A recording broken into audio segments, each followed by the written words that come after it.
your 2 blocks handy and come to seated on your mat with your legs crossed.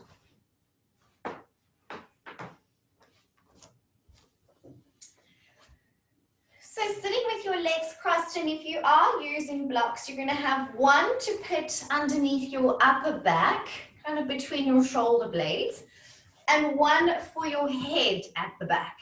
So you could do 2 lower blocks and see how that feels.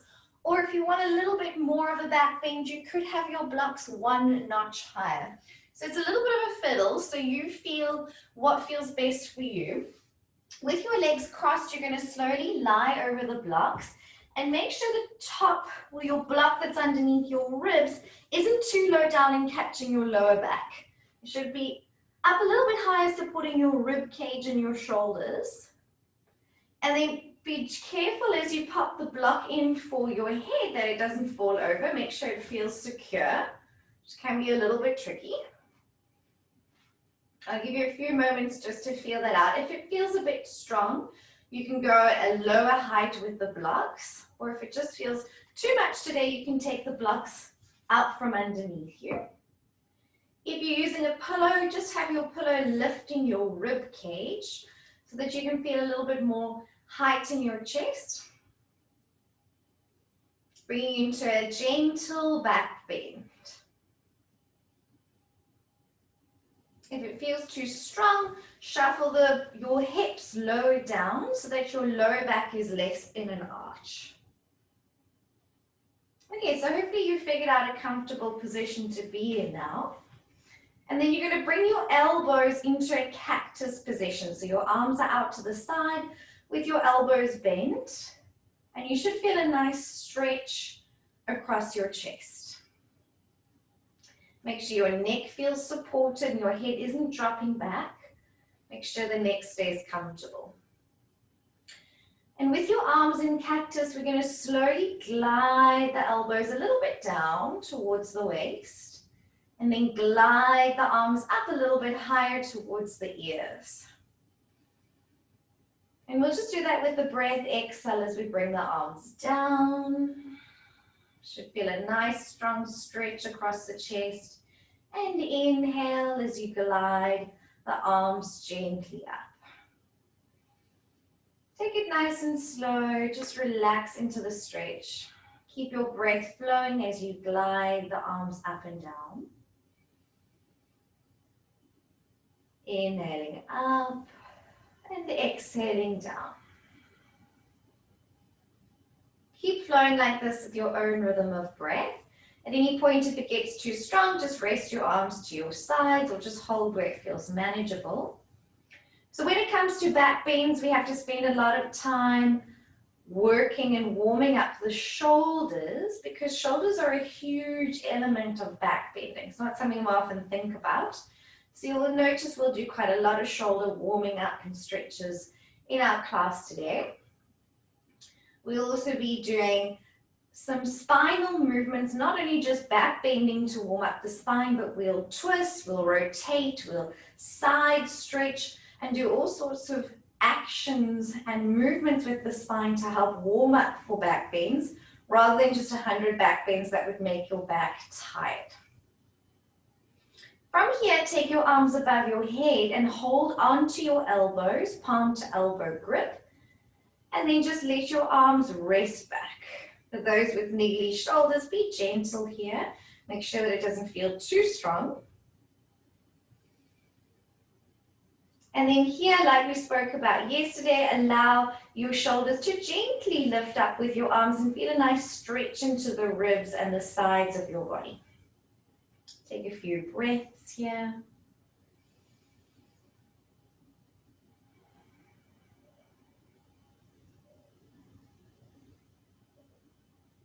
And then changing the grip of your arm so that your other hand is on top. And then resting back into that palm to elbow stretch.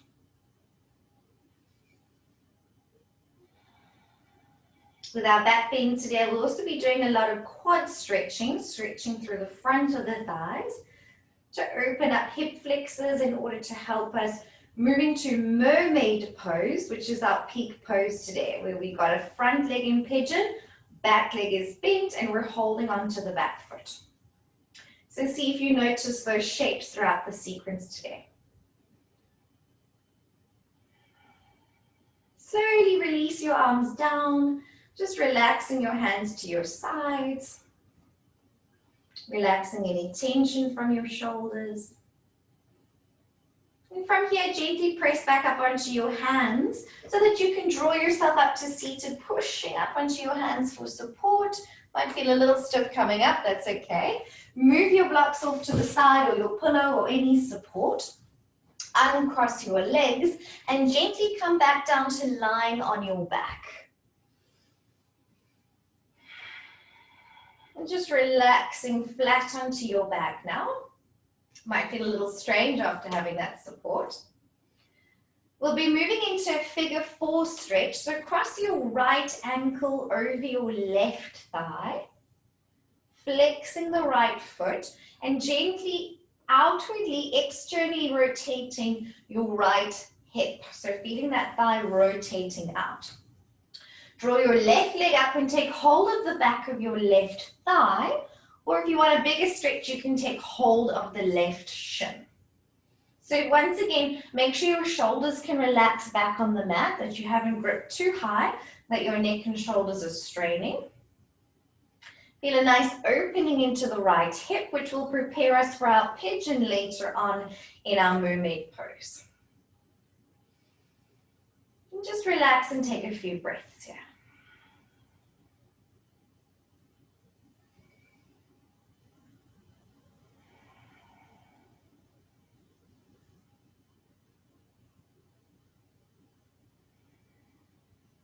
Gently release the bind and bring your left toes to the middle of the mat. As you twist your legs towards the left, so the right sole of the foot will come to ground on the outside of the mat towards the left side. And your left toes are towards the middle of the mat. Just feel a nice twisted figure 4 here. And with your right hand, see if you want to reach down towards your left foot, which is a bit of a reach, and then draw the left leg into a little bit of a quad stretch here in your twisted figure 4. And then if you like, you can gently press the right thigh up towards the ceiling, so you're still keeping a little bit of an opening with that right hip. And just resting left arm out to the side. If you like, you can turn your gaze towards your right shoulder into that twist. Take a few breaths here. Gentle quad stretch for the left leg. We're going to be opening a lot in the quads to move us into back bends and holding that back foot in our final pose.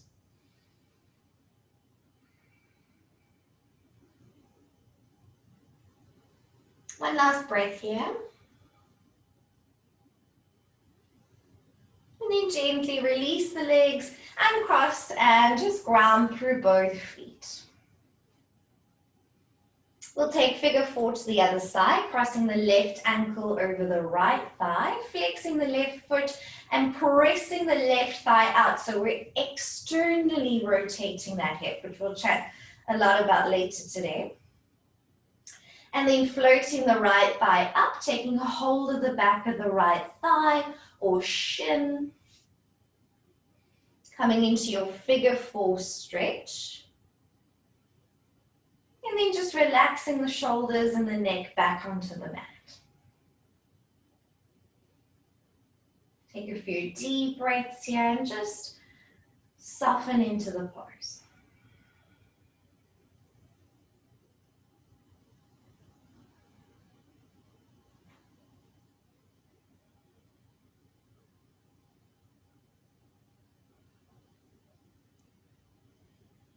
Moving into our twisted figure 4, release your arms to the sides, right toes ground to the middle of the mat so we can grab them a little later on.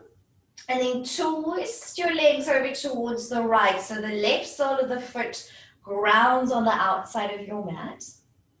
And then pressing that left thigh up towards the ceiling, coming into a twisted figure 4 stretch. Then from here, your left hand reaches down to find your right toes, your right foot, and then you're drawing the right thigh a little bit back to feel a gentle stretch in your right thigh. You can feel a little strange, a bit prickly, but just find where that's working for you. And then maybe turning the gaze towards the left shoulder, finding that twisted figure four stretch with an adequate stretch holding the back foot. Breathe and relax into the twist.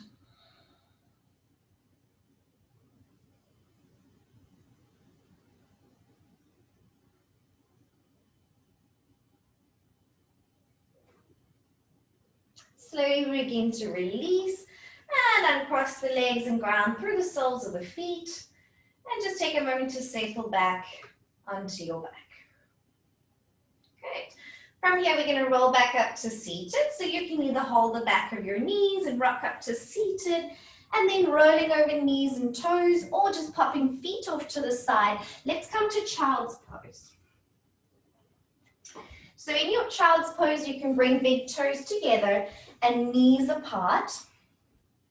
Then walking your hands forwards, feeling a nice stretch through your arms as you reach your fingers forwards, extend through your fingertips, spread your palms, nice straight, strong, active arms, and then relax your forehead to the mat and settle into your child's pose. See how much you can reach your arms forwards to create length in your spine and lengthen the sides of your body, which we need a lot of when we back bend so that we don't sit and crunch into our lower backs.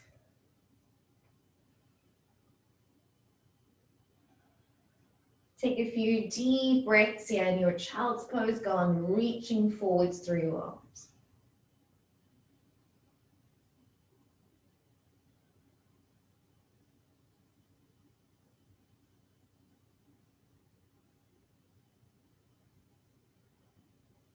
From here, walk your hands over to the right side, bringing your chest over your right thigh.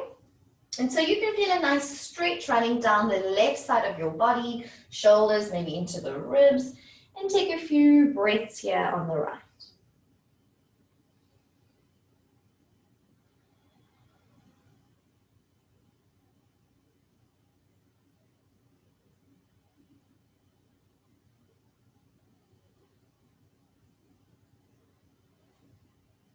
Slowly moving back past the center, walking hands over to the left side.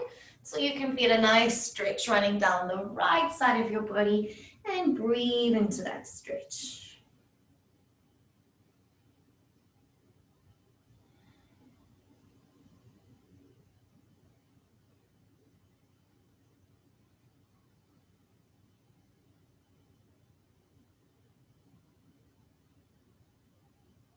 Slowly we bring the hands back to center and reach through the fingertips and rest forward back in the center of the mat.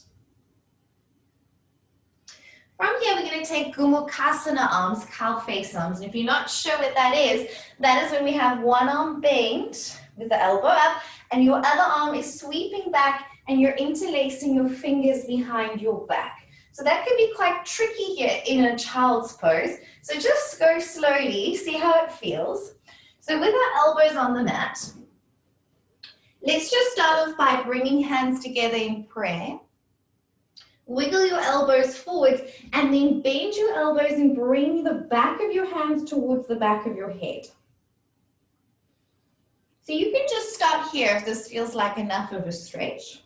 If you want, leave your right hand where it is and circle your left arm out to the side. Turn your thumb down towards the ground. So we're internally rotating and then bending your left elbow and snuggling your left hand between your shoulder blades and maybe reaching for your right fingertips. Don't force anything with your shoulders here, just take it slow. If that first position felt better with hands in prayer, return back to that pose.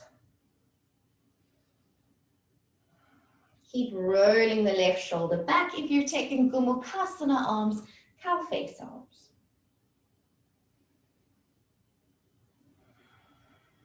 Slowly we release. Both elbows bent, hands in prayer, thumbs moving towards the back of the head, taking a moment to ground. To the other side, the right arm extends out to the side. Your thumb turns down towards the floor, and then you bend your elbow to shuffle the right palm between the shoulder blades and maybe binding your fingertips together. Otherwise, just reach your hands towards one another without forcing the bind. Don't hurt anything, take it slow, be gentle.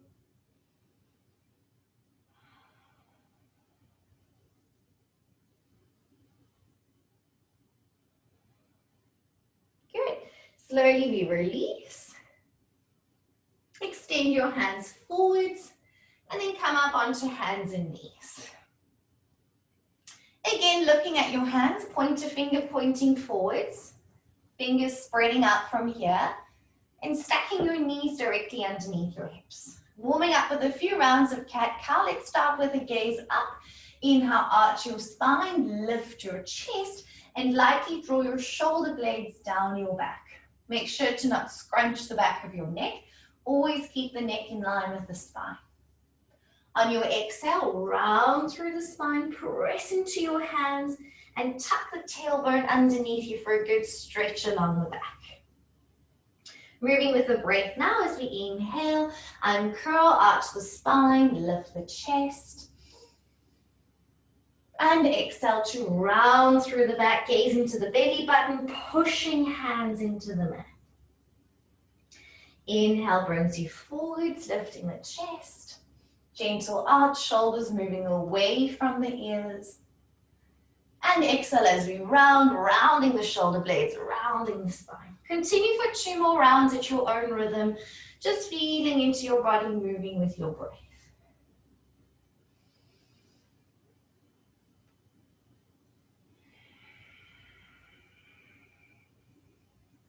Do whatever feels good, whatever you need today.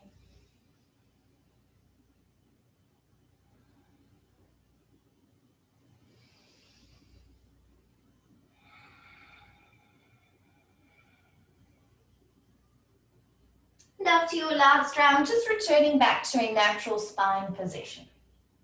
Keeping the arms strong, fingers spread. Extend your right leg back behind you. Float your leg off the ground. And today, unlike last night, I'm going to say allow your hips to open. So that your hips are going to open a little bit out to the side. Your toes are going to point out to the side.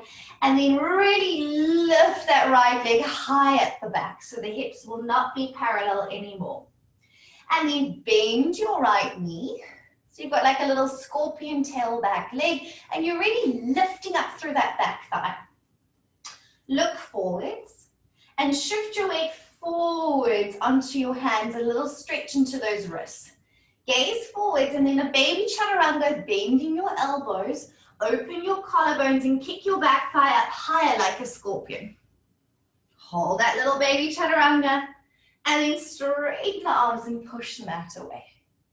Round knee to nose and take a big step forwards into a lunge. Remember, moving the right hand out the way really helps with that step.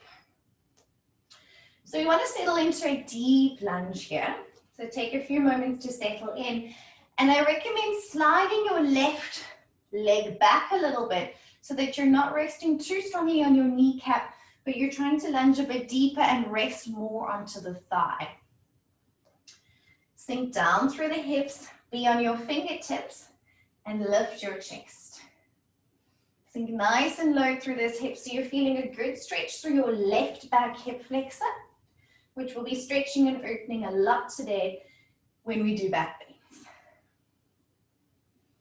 Good. From here, place your left hand flat on the ground and twist your right arm up towards the ceiling. Good. Take a little twist here.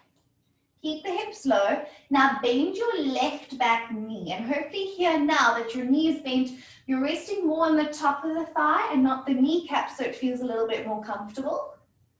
Reach your right hand back foot towards your left foot. Maybe we're just reaching back, or option to hold that back foot, coming into a deep quad stretch.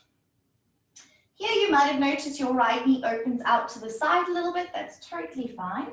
Lean your head back, twist your chest open, and go on drawing your left heel in towards you for that quad stretch. One more breath here.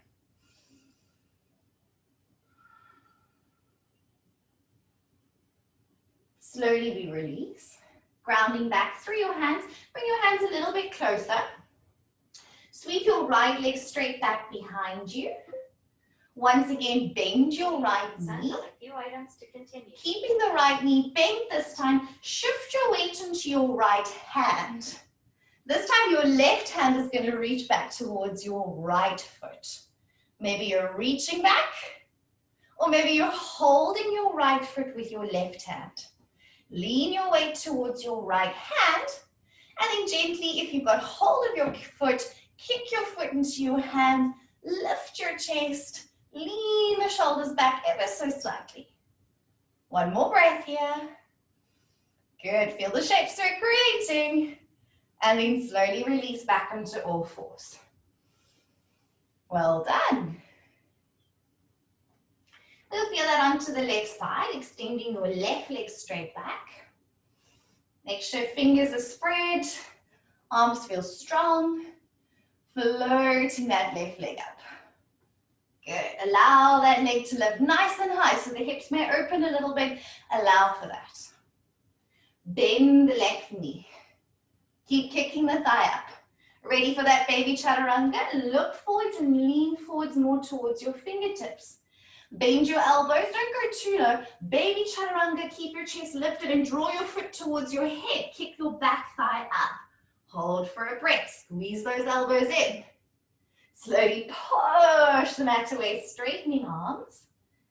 And then exhale, knee to nose, step forwards, low lunge.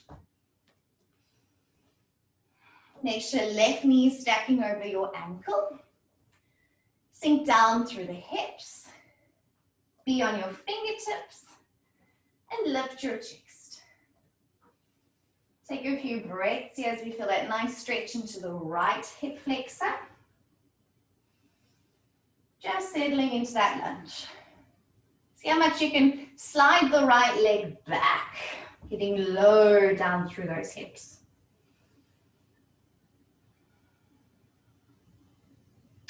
Now your right hand is flat on the floor. Shift your weight to your right hand.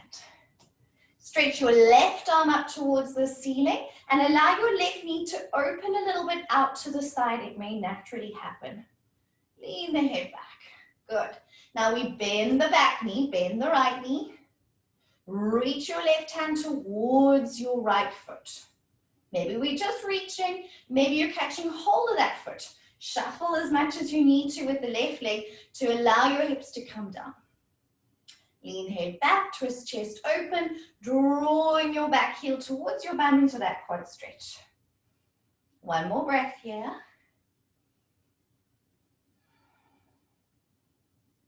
Beautiful. Slowly prepare to release. As you bring the hands back, shuffle your hands a little bit closer towards you. Kick your left leg straight back behind. Bend the left knee, scorpion tail. This time shift your weight into your left hand. Reach your right hand back towards the foot. Maybe take hold of your foot, and if you do, kick your foot into your hand, lift your chest, lean the shoulders back slightly. Go on lifting toes up towards the ceiling. Breathe in. And then slowly we release. Coming back to hands and knees. Well done. From here, let's step into a plank. So shoulders are stacked over the wrists. Step one foot back, tuck the toe. Remember, this is how we get into ideal plank position. Shoulders are neutral. Step your other foot back, feet hip distance apart. Shoulders stacked over wrists, and fingers are spreading wide. Take one more breath here in your plank. And then remember, slowly pushing into downward dog by pressing your hands into the mat. Slowly, slowly, slowly, slowly make those arms work. Take your hips up towards the ceiling. Beautiful. And relax your head between your arms. Let's once again, little bend in the knees. Lift your tailbone up a bit higher. Push your hands into the mat so that your shoulders lift up a little bit towards your ears like we chatted about last night. Just a little push. And then straighten your legs. If they stay a little bit bent, that's also perfect. Inhale to bend the knees, lift the hips, push the hands into the mat. And then slowly straighten the legs out. One last time, bend the knees, lift the hips, push into the mat with the hands. Slowly begin extending the knees. It's perfectly fine to stay onto the balls of the feet. What we want is the hips lifting up, spine nice and long, and a nice push through those hands. Slowly begin walking your feet forwards towards the top of the mat.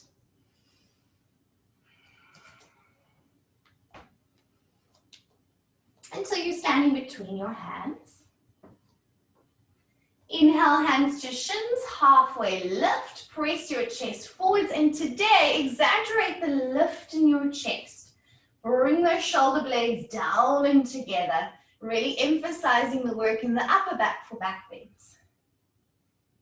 Exhale to forward fold, hands in line with feet, relax the back of the neck, knees can soften if you want. Inhale as we rise up to standing, arms sweep up. As we move into high mountain, really reach up through those arms like we chatted about last night. Palms face one another, reach up into those fingertips, lift your chest, ever so slightly back bend, more by just lifting your chest rather than overarching into the lower back. And then exhale, relaxing your arms down to your sides, taking a moment to ground and come back to your breath. So here in Tadasana, lift the toes, spread the toes, and ground through the soles of your feet. Turn your palms to face forwards and feel that lift in your chest. Shoulder blades drawing lightly down and together. Becoming aware of your posture here in mountain pose Tadasana.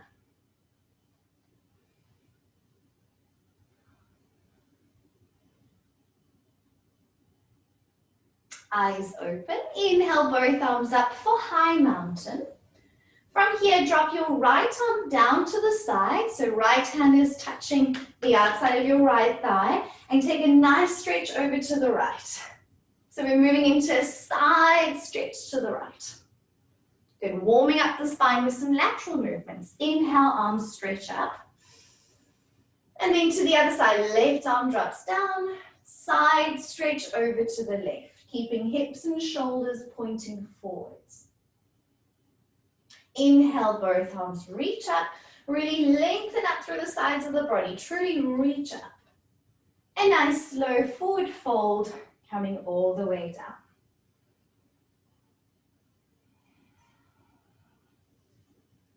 Hands in line with feet. Back of the neck is relaxed. Inhale to halfway lift. Hands to shins, press chest forwards, broaden across those collarbones, and watch that you're not scrunching your neck. Keep your gaze on the floor. Hands ground to the mat, take a big step back into plank. Check your hands are spread, pointer finger pointing forwards. We're just building strength throughout planks today. Hold in your plank. Your thighs are active, pushing away from the floor. Your fingers are spread and your arms are strong and straight. Take a breath here. Now slowly push into downward dog. How slowly can you push? How much can you make your arms shake that you're pushing into the floor? So much. Pushing away. Slowly, slowly into downward dog. Slowly, slowly. As you move into downward dog, we take the hips up nice and high, even if that means we bend the knees a little bit to get that lift. Keep the push through the hands. Beautiful. Breathe here in your down dog. Moving into three-legged dog, inhale, the right leg sweeps up. Today I want you to allow your hips to open and take that right leg up nice and high. So we won't flex the toes to the floor. We're just gonna allow the hips to open and take that leg up nice and high. Bend the right knee and draw the right heel towards your left sit bone. Stay here for now, we'll flip it just now, and just lift the right thigh up nice and high. Just feel a nice opening into the hips. Allow the hips to twist open. Keep pressing into the mat, arms stay strong. Exhale, back into three-legged dog. Right leg straight up. Step forwards between your hands. Move the right hand out the way to step. And slowly bring the left back knee to the ground. Coming into our low lunge. Right knee is stacked over right ankle. And inhale, taking both arms up for Anjaneyasana, crescent moon pose. Low lunge with a back bend. So here, for a moment, just pop your hands into your ribs, okay? We don't want to sink down into our back and crunch and dump into our lower backs, right?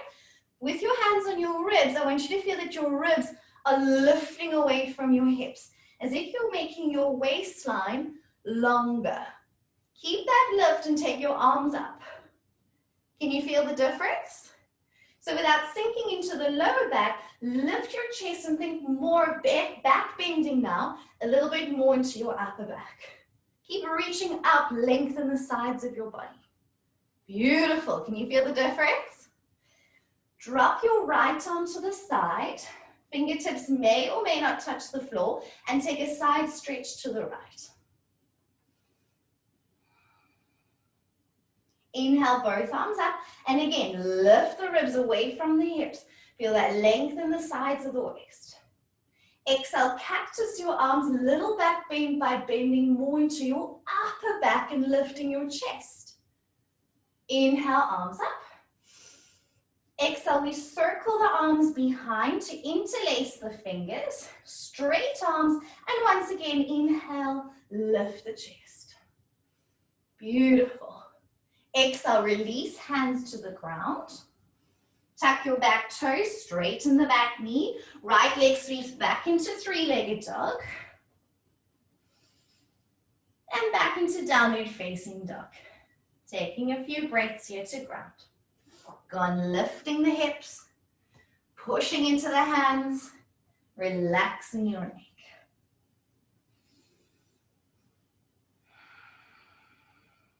Let's feel that on the other side. Inhale, the left leg rises for three-legged dog. Allow the hips to open so that your leg goes higher, right? Unlike what we did last night. Bend the left knee. Draw your heel towards the right sit bone. Allow the hips to open more and lift that left knee and thigh up. Keep pushing into the hands to keep your arms nice and strong. Turn back into three-legged dog. Kick left leg up. And then knee to nose step forwards between the hands. Moving the left hand out the way. Lower your right knee to the ground. Settle down into those hips. Your back toe can be tucked or flat, whatever feels most comfortable for your knee, yeah? And inhale, both arms up. Anjaneyasana, crescent moon pose. Beautiful. So here again, hold the ribs. Feel the length in the waist. Ribs are lifting away from the hips.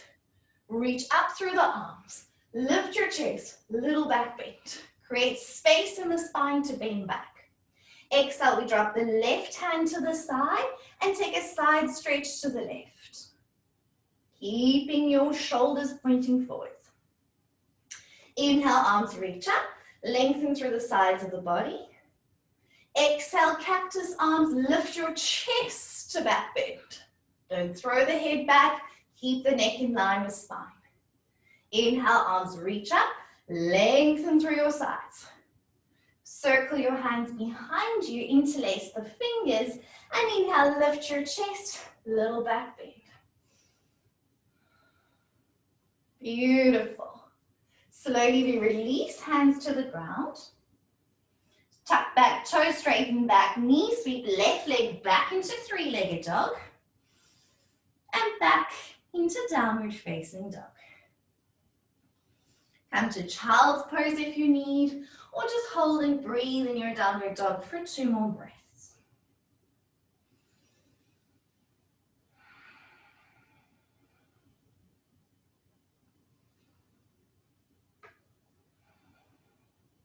Slowly we come to the top of the mat. Either you can walk, step, or jump to your hands.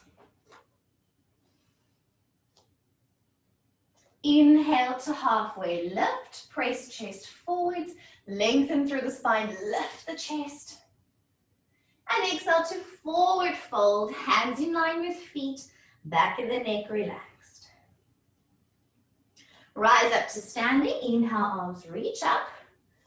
Again, reach through the arms to lengthen the sides of the body. Feel those ribs lifting away from the hips. And then relax your arms to your sides. Close your eyes. And just take a few breaths here to ground. Long, deep inhalations. And long, deep exhalations. Coming back to your breath.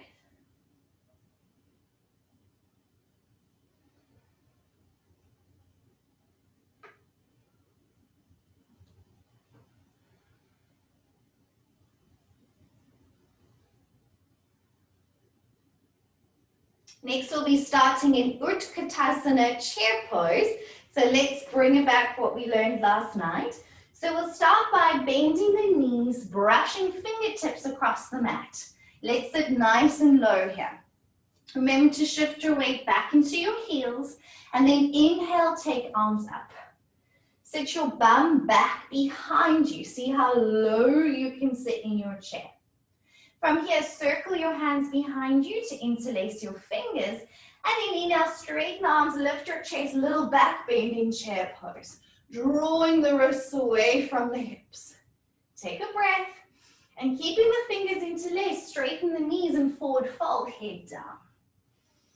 Relax the neck and just feel a nice stretch across the chest as you allow the arms to tip over.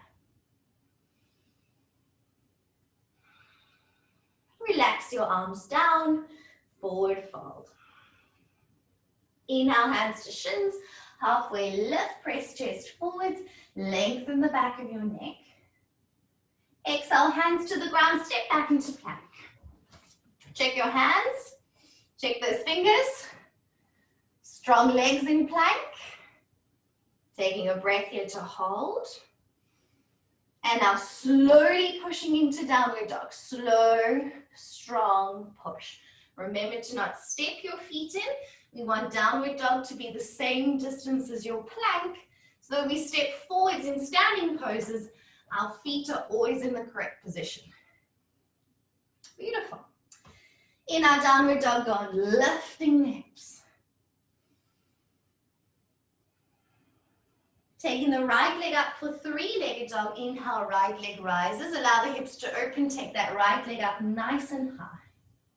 Bend the right knee. Draw heel towards left bum. Now you can stay here and lift the leg, or option to flip your dog into wild thing by stepping your right foot to the outside of the mat and then pressing the hips and shoulders up and sweeping the right arm overhead. One more breath wherever you are. And exhale, bring it back into three-legged dog. Right leg sweeps up. Good. Big step forwards between the hands. Check right knee stacking over right ankle. And then inhale, arms up for high lunge. Again, in our high lunge, reach up through the sides of the body. Maybe you want to put your hands on your ribs. Feel that lift. And then stretch arms up. Good. In high lunge, drop your right arm down to the side. Little side stretch to the right. Inhale, arms up. Reach up. Exhale, cactus arms. Little back bend. Lift your chest. Inhale, arms up. Exhale, circle your hands behind you. Inhale, lift your chest. Then ground your left back heel onto the mat.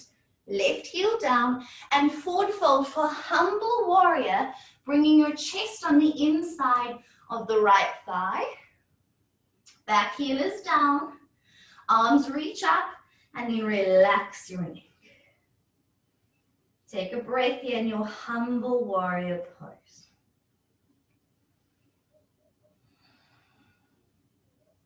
Release the arms, ground your hands back onto the mat, turn back onto the ball of the left back foot.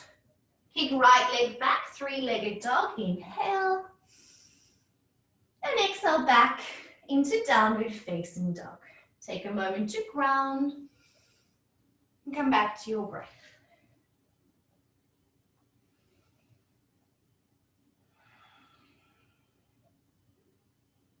Let's feel that on the other side. Inhale, left leg reaches up, three-legged dog. Bend the left knee and draw your heel towards the right sit bone. You can stay here and just feel a nice opening in the hips, or flip your dog into wild thing. Inhale, pressing hips and shoulders up, reaching top arm overhead. Inhale wherever you are. And exhale, turning back into three-legged dog, kicking the left leg up. Big step forwards for high lunge. Checking left knee stacking over the ankle. Back leg is strong and straight. Inhale, arms up. Reach up through those ribs. Lengthen through the sides of the body. Reach through the fingertips. Really reach. Exhale, left arm drops down. Little side stretch to the left. Inhale, arms up. Exhale, cactus arms. Lift the chest.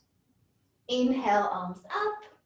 Exhale to circle the hands behind, interlace fingers. Inhale, little back bend. Exhale, ground the back heel down. Forward fold into humble warrior. Chest on the inside of the left thigh. Arms are reaching up. Back of the neck relaxes.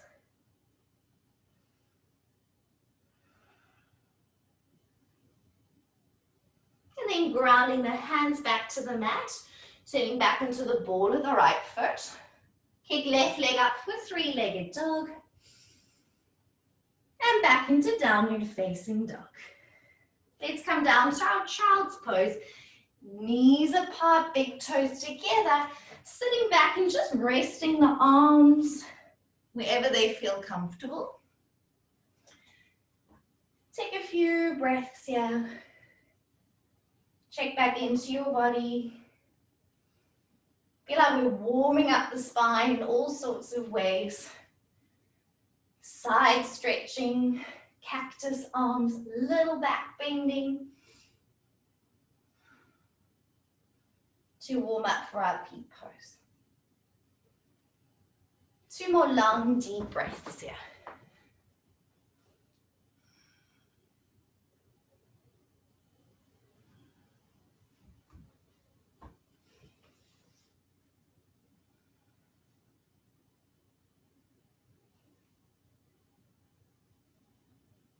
And then extending your arms forwards, spreading the fingers, shifting back into downward facing dog.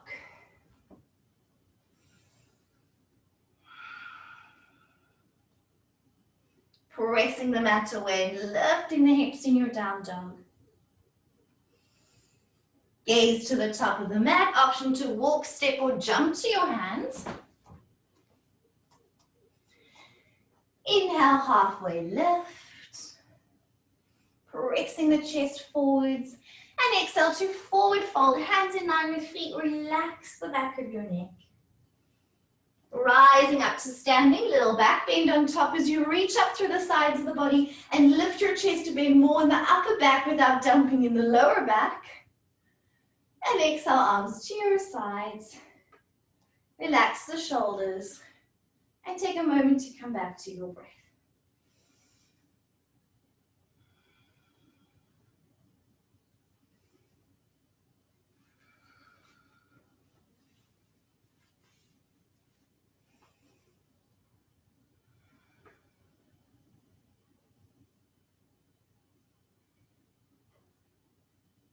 Moving through our last little vinyasa before our peak pose. The feet together in Tadasana, palms facing forwards, chest is lifted. Let's bend the knees and come into Utkatasana. Bending the knees, sweeping fingertips across the mat. Sit down into your Utkatasana chair pose. Weight back in those heels. Bring your hands into the center of your chest. Take a breath here. And then exhale, twist to the right, hooking your left elbow to your right outer thigh. Get a good hook there.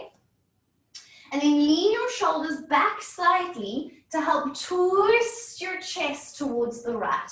Your knees might slide one forwards or the other. Allow for that to increase the twist. Now here, place your weight on your right foot and allow your left foot to become lighter. When you're ready, take a big step back with your left foot and find yourself in a twisted high lunge. Inhale, arms up, high lunge. Little tricky transition that. Open out into warrior two. So ground the left back heel, bend into the right thigh, arms out to the side, and focus on your front leg. Really press your right thigh out to the side. Good, gaze over your right hand in your warrior two. Inhale, straighten the arms and legs, reach up, star pose. Turn your feet to point to the front. Turn your left foot out, 90 degrees. Right toes turn in, and bend warrior two towards the left. Good. From here, we move into side angle pose. Bring your left fingertips to the ground, front of the left ankle, and then your your right arm, circle it down towards the mat, and then over in line with your right ear. Side angle pose. We'll be chatting about these later today. Twist your chest open in your side angle. Beautiful. Inhale to come up and reverse your warrior. Option to take that cow face arm position like we did earlier in child's pose. So the left arm would bend and the right palm will snuggle between those shoulder blades as you reach back into your reverse warrior. One more breath. Release and windmill the arms to the back of your mat towards your left leg. Facing the back of your mat, step back into downward facing dog. Breathing here in down dog.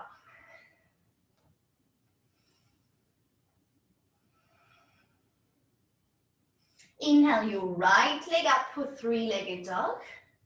Step forwards between your hands. Come up and turn to the side of your mat into a goddess squat. Bending the knees. Bring your arms into a cactus position and lift your chest. I'm just going to turn so I can face towards you. Good. Goddess squat. Inhale, straighten your arms and legs, star. And exhale as we goddess squat. Exhale, lift your chest, little back bend. So we're opening up the hips. We're lifting the chest in our back bend. Two more like this. Inhale, straighten arms and legs. Exhale, cactus arms, little back bend and goddess. One more time. Inhale to straighten arms and legs. Exhale to squat, cactus and back bend. Beautiful. Turn back to the front of the mat. Good. And you're going to cross your right ankle over your left thigh into a figure four stretch. You with me? Facing the front of the mat. Right ankle's crossed over left thigh. Nice big hip opener here in your figure four. You can stay here or option to move into dancer's pose. Reach your right hand back for your right foot. Your hand should be holding the inner arch of your foot and your thumb is pointing up to the ceiling of your right hand. Left arm reaches up, inhale. Start to kick your right foot into your hand as you gaze forwards. Focus your eyes, drishti for balance, and kick your back foot up nice and high. Take one more breath here.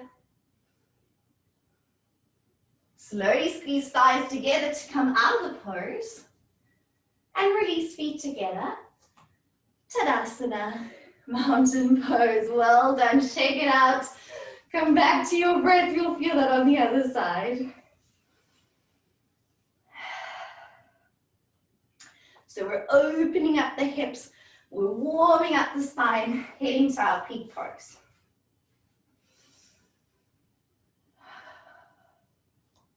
Ready for the other side? Let's go. Bend the knees, Utkatasana, chair pose. Sit your weight back into the heels, sit low. Hands to prayer. Take a breath. Exhale, twist to the left. Hook your right elbow on your left outer thigh. And then you need to lean your shoulders back to help you twist. And you'll notice your right knee slides forwards of your left knee. Allow for that because it helps you to twist. Now weight is on your left foot. Float your right foot up so it feels lighter and then step it back to lunge. Well done, it's not easy. Inhale, arms up, high lunge. Reach up. Good, take a breath here. And then turn to the side, warrior two, and really focus on pressing the left thigh out in your warrior two. So the knee's not rolling in, you're pressing that left thigh out, externally rotating. Finding your warrior two, gaze forwards over the left hand. Inhale to straighten arms and legs, star pose. Turn your feet to the front. Then turn your right toes out 90 degrees, left toes turn in, warrior two to the back of your mat, right legs in front, focus on pressing the right thigh out. Good, breathe in. Moving into side angle, bring your right fingertips to the ground. Sweep your left hand down towards the mat, and then over in line with the ear. Twisting the chest open, pressing that left thigh out. One more breath in your side angle pose. Inhale, come up to reverse your warrior. Option to take Gomukhasana arms and reach back, feeling that bind.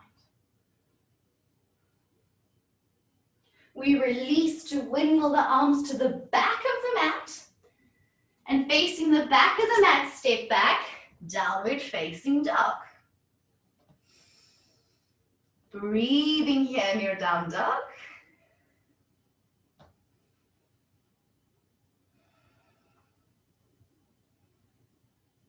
Left leg rises for three-legged dog. Inhale. Step forwards between your hands. Face the side of the mat as you inhale, come up. Goddess pose, squatting through the legs. Inhale as we straighten arms and legs. Exhale, squat, back bend with cactus arms. Little lift in the chest. Two more like this. Inhale to rise. Exhale to cactus, little back bend. Lift the chest. One more time. Inhale. Exhale, goddess. Beautiful. Inhale, straighten arms and legs. Turn back to the front of the mat. Cross your left ankle over your right thigh. And then squat low into a figure four stretch. Feel a nice opening into that left hip. Stay here or option to move into dancer's pose. Catching hold of your left inner arch of foot. Left thumb is pointing up to the ceiling. Yeah? Reach right arm up, inhale, focus, eyes for balance. Kick your toes up into your hand, and then gently lean forwards into your dances. Keep kicking the back foot up. Good, it's all about the back bend. One more breath. And then squeezing thighs together to move out of the pose, and release back into Tadasana and ground. Palms facing forwards, chest is lifted, spine is long.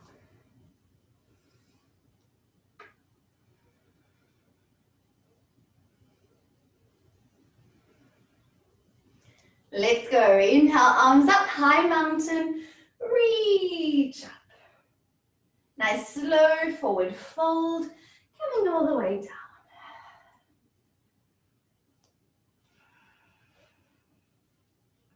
Hands to shins for a halfway lift. Press chest forwards. Grounding hands to the mat, step or jump back into plank.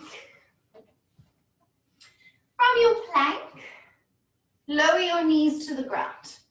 We're coming into a kneeling chaturanga.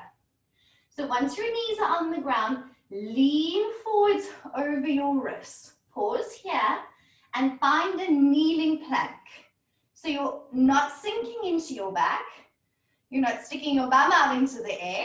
You've shifted your weight forward so it feels like you're in plank with your knees on the floor. Lock into your kneeling plank. Look forwards and slowly start to bend your elbows. Slowly, extra slow, and lower to the ground. Lean more forwards as you lower so that your body comes down as one and your bum doesn't land up in the air. You should have lowered your chest, your hips, your tummy all together to come to lying down. Point your toes and inhale, curl into a gentle cobra pose. Gentle cobra, pull your hands down to squeeze the shoulder blades together. Lengthen the back of your neck. Gently lift the chest. Breathe in and exhale, softly lower down to the ground. Now let's do a reverse chaturanga back up to a kneeling plank. You ready? So, nice strong push. Lengthen your tailbone down, lock in, and see if you can push up without sinking into your back. Back to kneeling. Strong push. Back to downward dog. Good, well done. Inhale, right leg up, three-legged dog, and bring your right leg into pigeon pose. Now, the trick with this is to take your right knee to the outside of your right wrist. So take your right knee almost off your mat, it's so wide.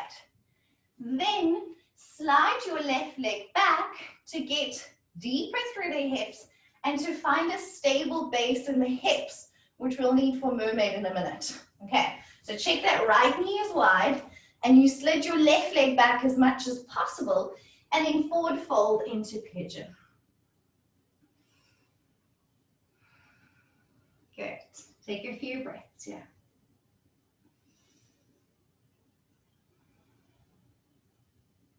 Walk your hands over to the right and feel a nice side stretch in your body in your pigeon.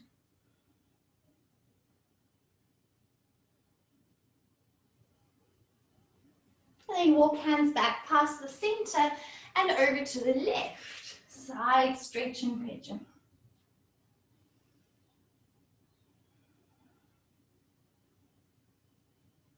Bring your right elbow onto the floor with your forearm parallel to the front of the mat and twist your left arm up to the ceiling.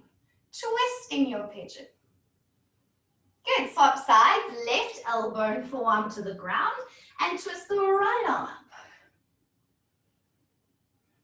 Beautiful. Release back onto your hands and come up to sitting. So first of all, for our mermaid, we need to be able to sit here without hands. So if your right knee has gone wide and your back leg is far back, see if you can raise your hands up and sit here in pigeon without your hands. Okay, that's the first step and it's really tough. Then bring your right hand in front of you and bend your left back knee for a little quad stretch. And now see here, can you find a stable base? Good. And just for a moment, just feel a nice stretch through that back thigh. We're going to enter the full pose after we do the left side. So just feeling into those stretches and all about finding a stable base so that you can be here without hands just now. Okay, let's release back into down dog. Tuck the back toes, sweep right leg back, and back into your downward facing dog. Roll forwards into plank. Option to do full chaturanga Or again, I'll do kneeling with you. Lower the knees to the ground, look forwards, lean forwards, lock into your plank.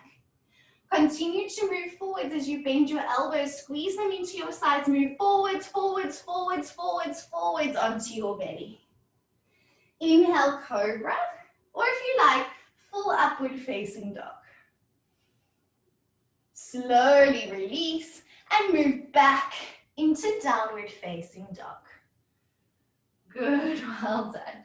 Let's feel that on the left. Inhale, left leg up, three-legged dog. Bring your left knee wide out to the side. So your left knee is wider than your hand. The wider the better, I promise.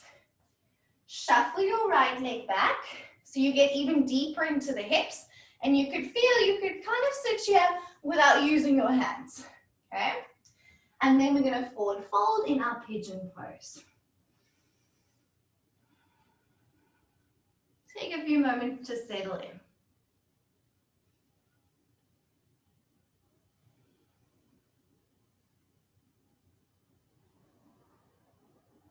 Then walk your hands over to the left, little side stretch and pigeon.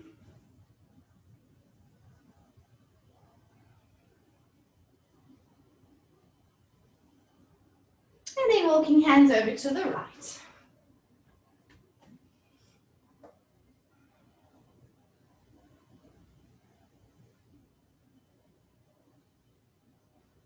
Bring the left elbow onto the floor, forearm parallel to the front of the mat, and twist right arm up towards the ceiling. Change sides, right elbow to the ground, left arm reaches up, twisting in your pigeon. Nice. Release, push back up onto your hands. Check, have you got a stable base? Can you sit here without the use of your hands? It's tricky, so keep working to be broad here to find that. Left hand grounds in front of you, right hand reaches back for the right foot, and just feel a little quad stretch here. This might feel really intense, so just hold wherever it feels manageable. If you want, you can start to test. Can you lift your left hand off the floor? Can you be here without hands? Last breath, go and drawing that right heel towards your bum. And releasing back into downward dog. Let's just stretch out in downward dog, and then we'll enter the pose in its full form. So a little bit of a tip here, if you find that you cannot balance in a stable base, you can also place a block underneath your pigeon leg, under the bum or thigh, and you'll feel it really helps you to find something to sit on if you're struggling to find that stable base. So there's an option for you as well. From your downward dog, bring your right leg into pigeon. And if you want to try with the block, you can pop the block underneath the right thigh or bum cheek, and it really gives you something to sit on and be able to be here without your hands. Okay, so try that if you want. Make sure your right knee is very wide out to the side, like we've chatted about. And for a moment, just straighten your back leg, slide back. So when you bend your left back knee, you're resting as low as you can onto your thigh. Okay, from here, slowly start to bend the left elbow and see if you can slowly slide your elbow around the foot. I know this is a massive stretch, so maybe we're just holding the foot for today, and that is perfect, okay? Whether you're holding the foot with your hand or your elbow, it doesn't matter, just be where you are, and see if you can find a stable base and reach the right arm up. Okay, just find that stability. If you're with me and you want to bind your hands and move into mermaid pose, like we've been doing with those cow face arms, Gomukhasana arms, you bind your hands. Okay, take a breath there, feel it out. I'm going to see if I can have a little look. Don't worry, we'll break down this pose in huge detail. Well done. Some of you using the block, awesome. You guys are doing great. Let's slowly release and step back into down dog. Well done. It's not an easy pose. Should we feel it on the left side? Okay, when you're ready, left knee comes forwards into pigeon pose. Now take that knee wide. So Stefan, take that left knee on the outside of your wrist. Yes, that's it, you've got it. Slide your right leg back even more than you think it can go. Bend the back knee, reach back for the foot, and just check, have you got a stable base? Do you need to shuffle and be broader? The more broad and wide you are, the more surface area you've got on the floor. Holding the foot is a huge achievement. So that's awesome. And see if you can lift your left hand off the floor and just be there without hands, which is really hard. Be upright. Push down through the front shin gently, and a little bit of suctioning of your inner thighs together to feel that balance. Yes, Candace, that was looking great. All right, now the other arm goes up, and maybe you're binding your hands. Just be where you are today. It's perfect. Haida, bend your right hand towards your chest. Yes, because you got it. You're right there.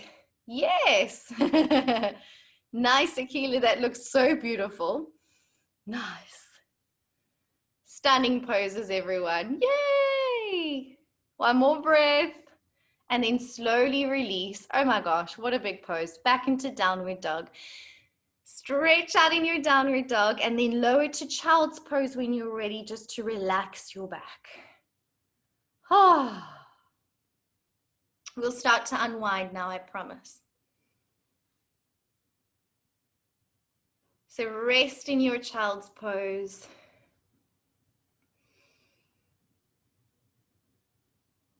Come back to your breath. Allow your back to soften, your shoulders to soften, everything to relax.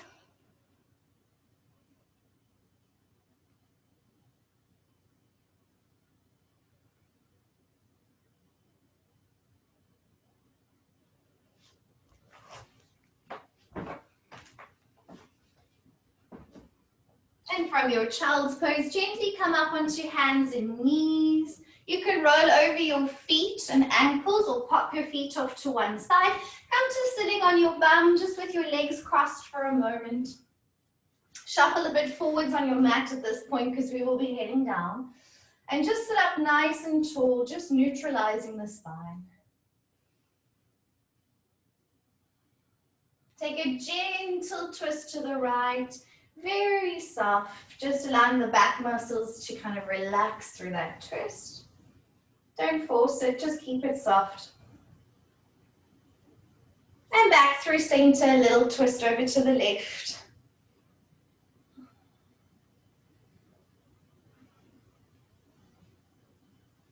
Well done. And then coming back to center, uncross your legs. And slowly, let's take our time to curl down. We're going to round the back. You can hold the back of your knees if you want a little support, or just press the arms away and slowly round your back as you curl down one vertebra at a time, bringing your lower back to the floor, then the back of your ribs. Lastly, your shoulders, and then hug your knees into your chest. And relax. Maybe you want to rock a little from side to side, gently massaging your back into the floor.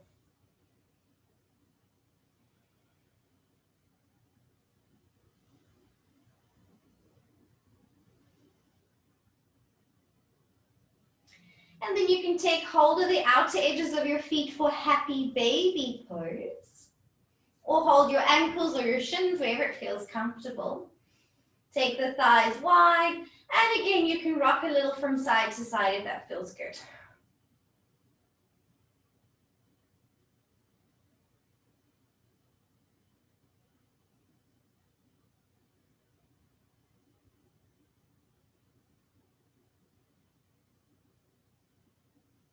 Beautiful. Hug your knees back together. And then curl your head up and squeeze your nose between your knees and curl up into a tight, tight, tight, tight, tight little ball. Keep holding your right knee and send your left leg straight away from you and curl up higher and squeeze your nose to your right knee. Bring the left leg back and then change legs, really pushing the back into the floor, switching on the tummy muscles, tight little compact ball. Bring knees together, one more squeeze, as small and compact as you can get. And then relax feet to the ground. Well done, everyone. Moving to our final relaxation, you can begin straightening your legs along the floor. What also feels really nice, and if you have something handy, you can pop a blanket or a pillow underneath the back of your thighs, especially if your back isn't a fan of back bends. This really helps to relax your back. So a nice pillow below the thighs feels amazing. And then find your ideal Shavasana position, either with hands on tummy or arms to your sides. Make sure that you're warm enough and you have everything you need for a nice relaxation.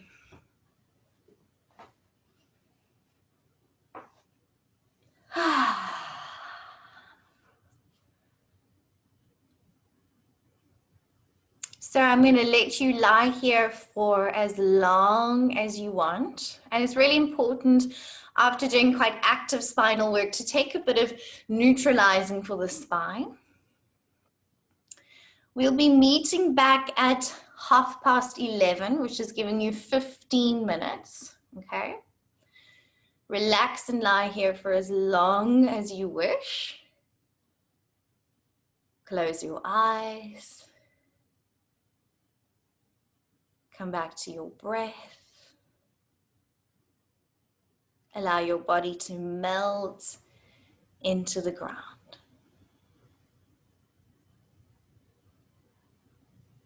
And truly let go. I'll see you all in a bit. Completely relax.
it tends just to make your back tired. So this is why we warm up the spine with some side stretches, some twists, and all sorts of movements to kind of warm up the spine in different ways other than just hundreds of back bends, so that you're not tired towards the end.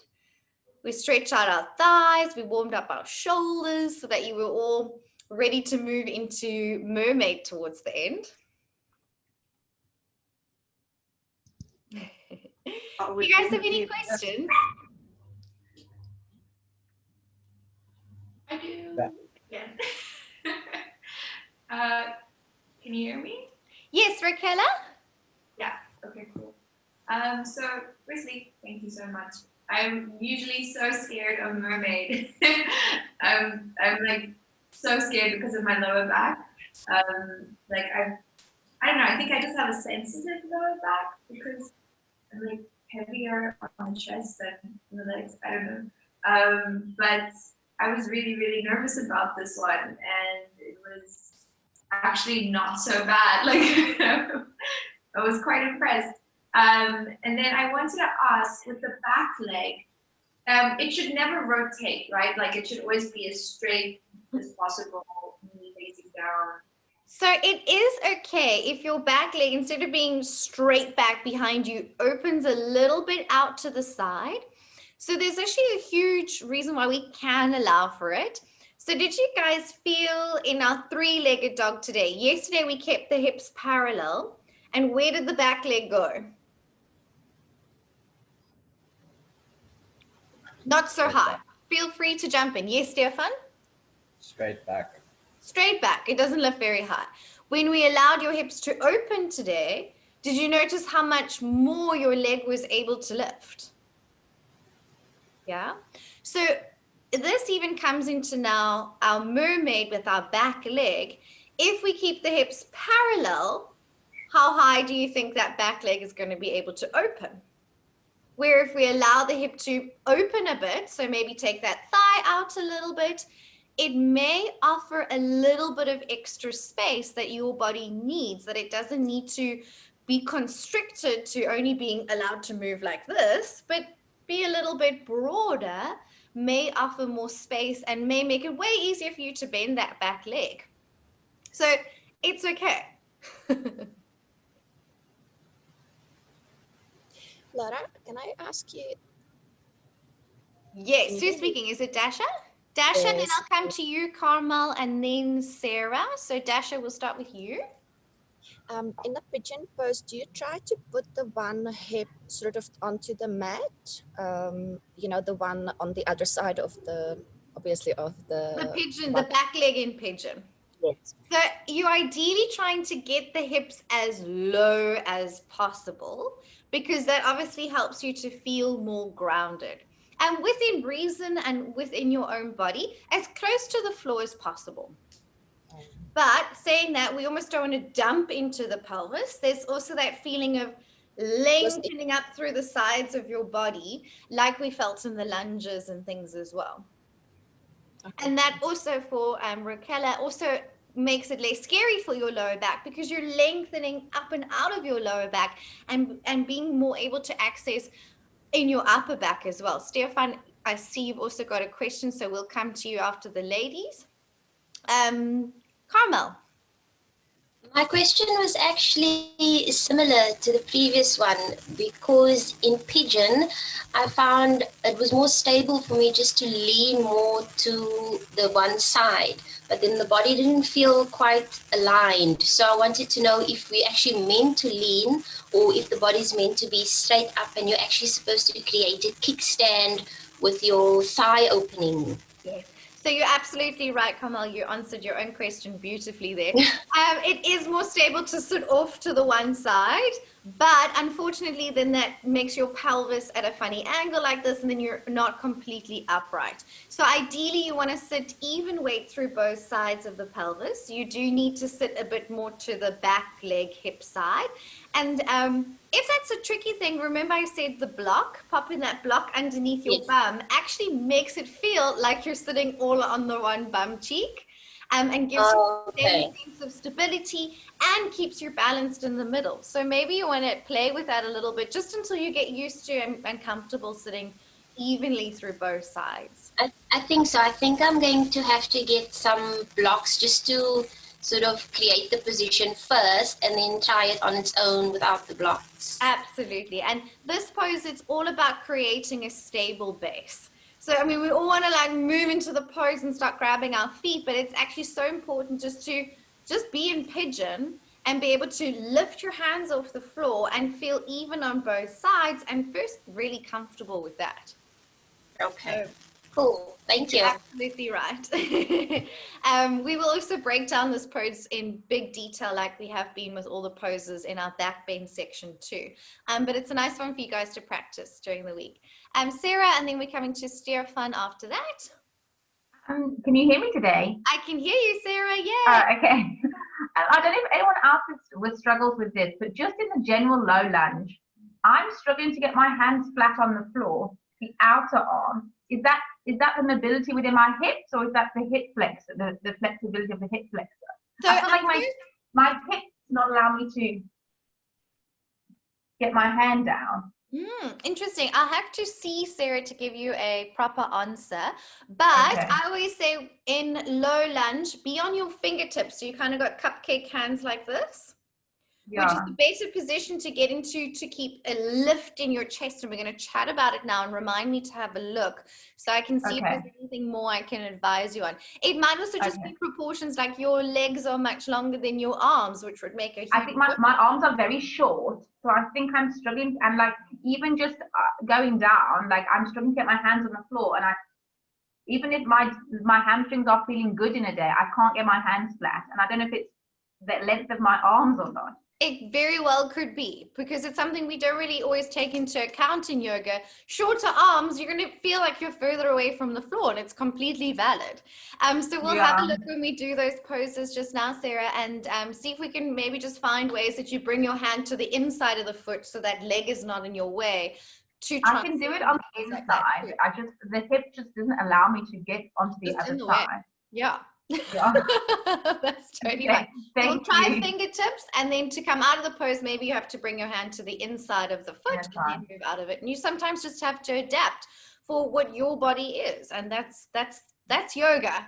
It's not about being able to do all the poses and look a certain way. It's about finding ways to do things that suit your body. That's what it's about. Thank you.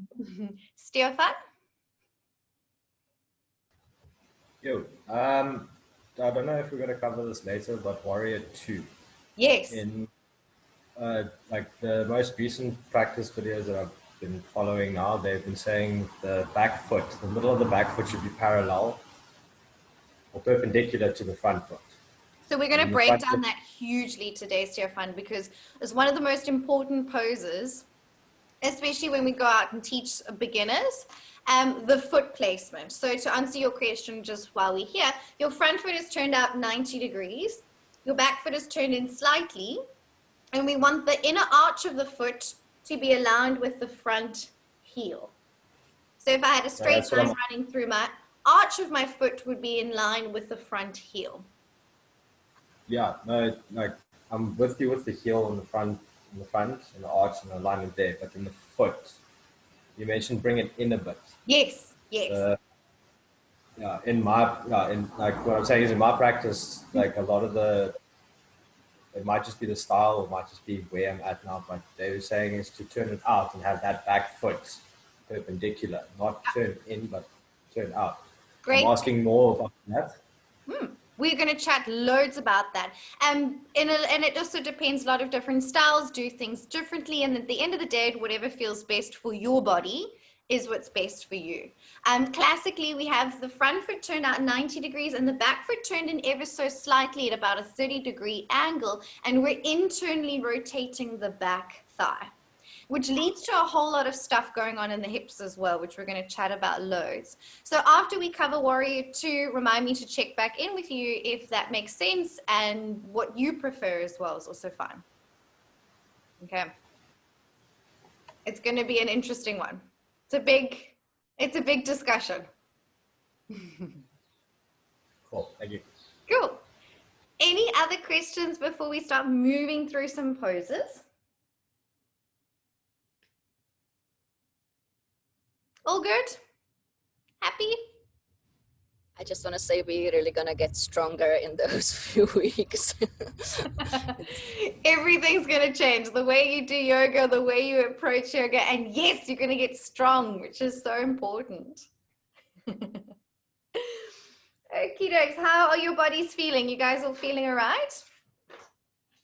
All right, I think I'm going to do it in my own order today, and we're going to jump straight into the big poses while we're feeling fresh this morning.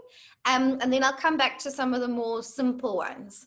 We're going to start on page 54. We're going to dive right into your questions, Stefan, with Warrior 2. On page 54, if you're following in your manual. And then we'll come back and do the other lungy ones. Okay. So, firstly, we've been doing downward dog a bit longer. From which pose do we enter downward dog from? Plank. Plank, absolutely. Okay, so how has that been feeling now in the classes? Your downward dogs might be feeling a little bit longer, right? Do you notice when you step forwards, you don't have to shuffle your feet? It's kind of a great formula. If you start in plank, move into downward dog, and then step 1 foot forwards between your hands, you shouldn't have to move anything. Does that make sense? So it may feel like your stance is a little bit wider.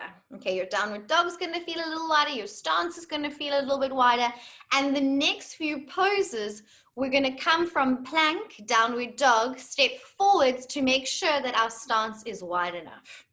Okay, so let's just talk about the stepping forwards and the feet in this pose before I move any further, because these are quite big poses. Okay. That off for now. So if you practice at home and you want to get an ideal plank, remember you can come from all fours like this with your shoulders stacked over your wrist.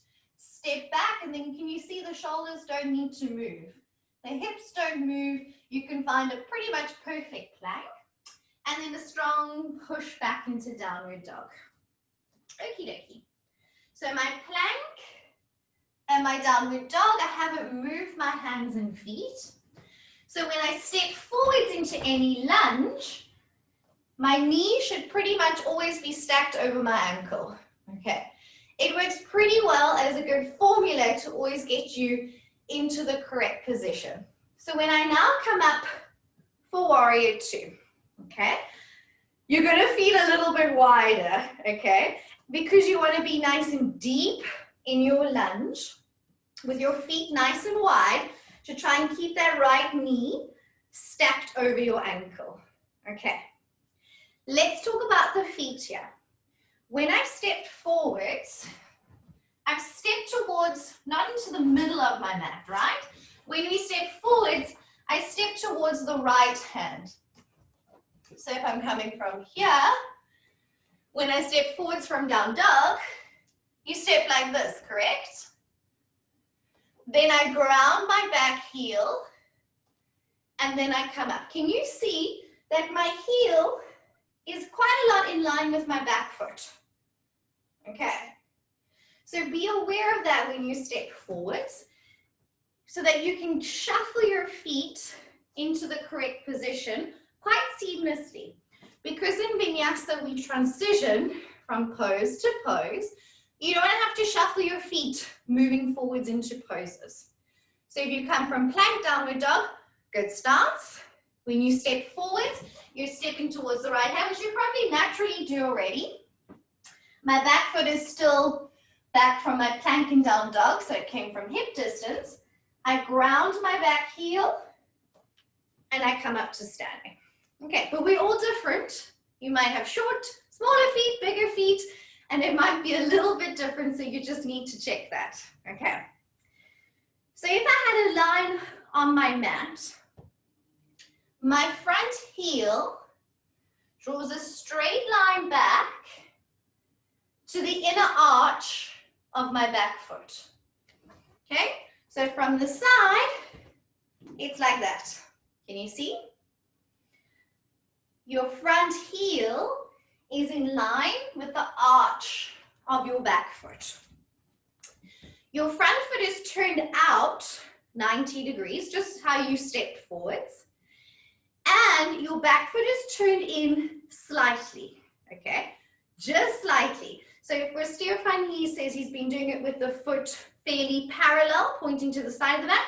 That's also okay, totally fine. Whether it's pointing forwards or turned slightly in, this back leg is rotating in slightly.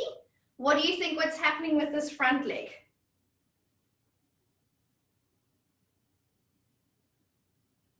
External rotation. External rotation, okay. The most important thing about these next few poses, it's about the external rotation of our front leg, okay. So any questions at this point about stepping forwards, the heel being in line with the arch of the back foot, the front foot being at 90 degrees, and the back foot being slightly turned in. And then I want you also to explore what feels comfortable for your feet. Should we give that a go? And then you can kind of feel it and then check in with me. I think that'll be good. So let's go plank. You can come from all fours if you want.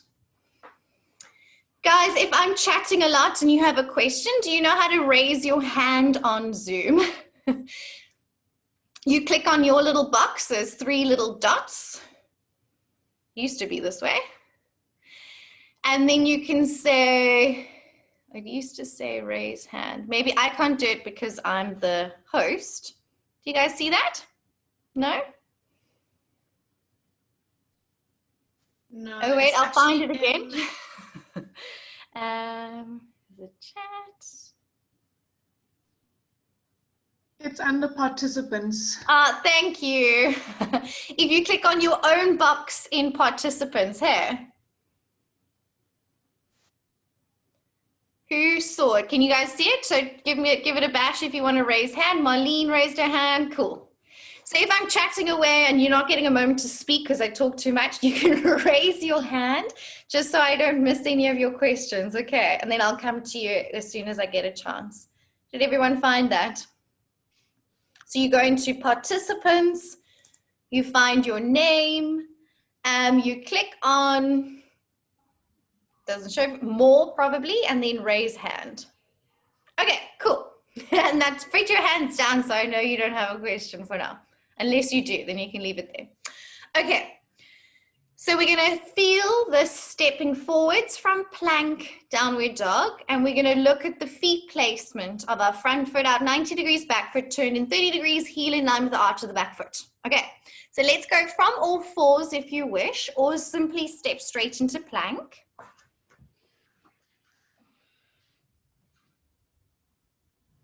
Good. And then slow, strong push into downward dog without moving your feet. Your feet are hip distance apart.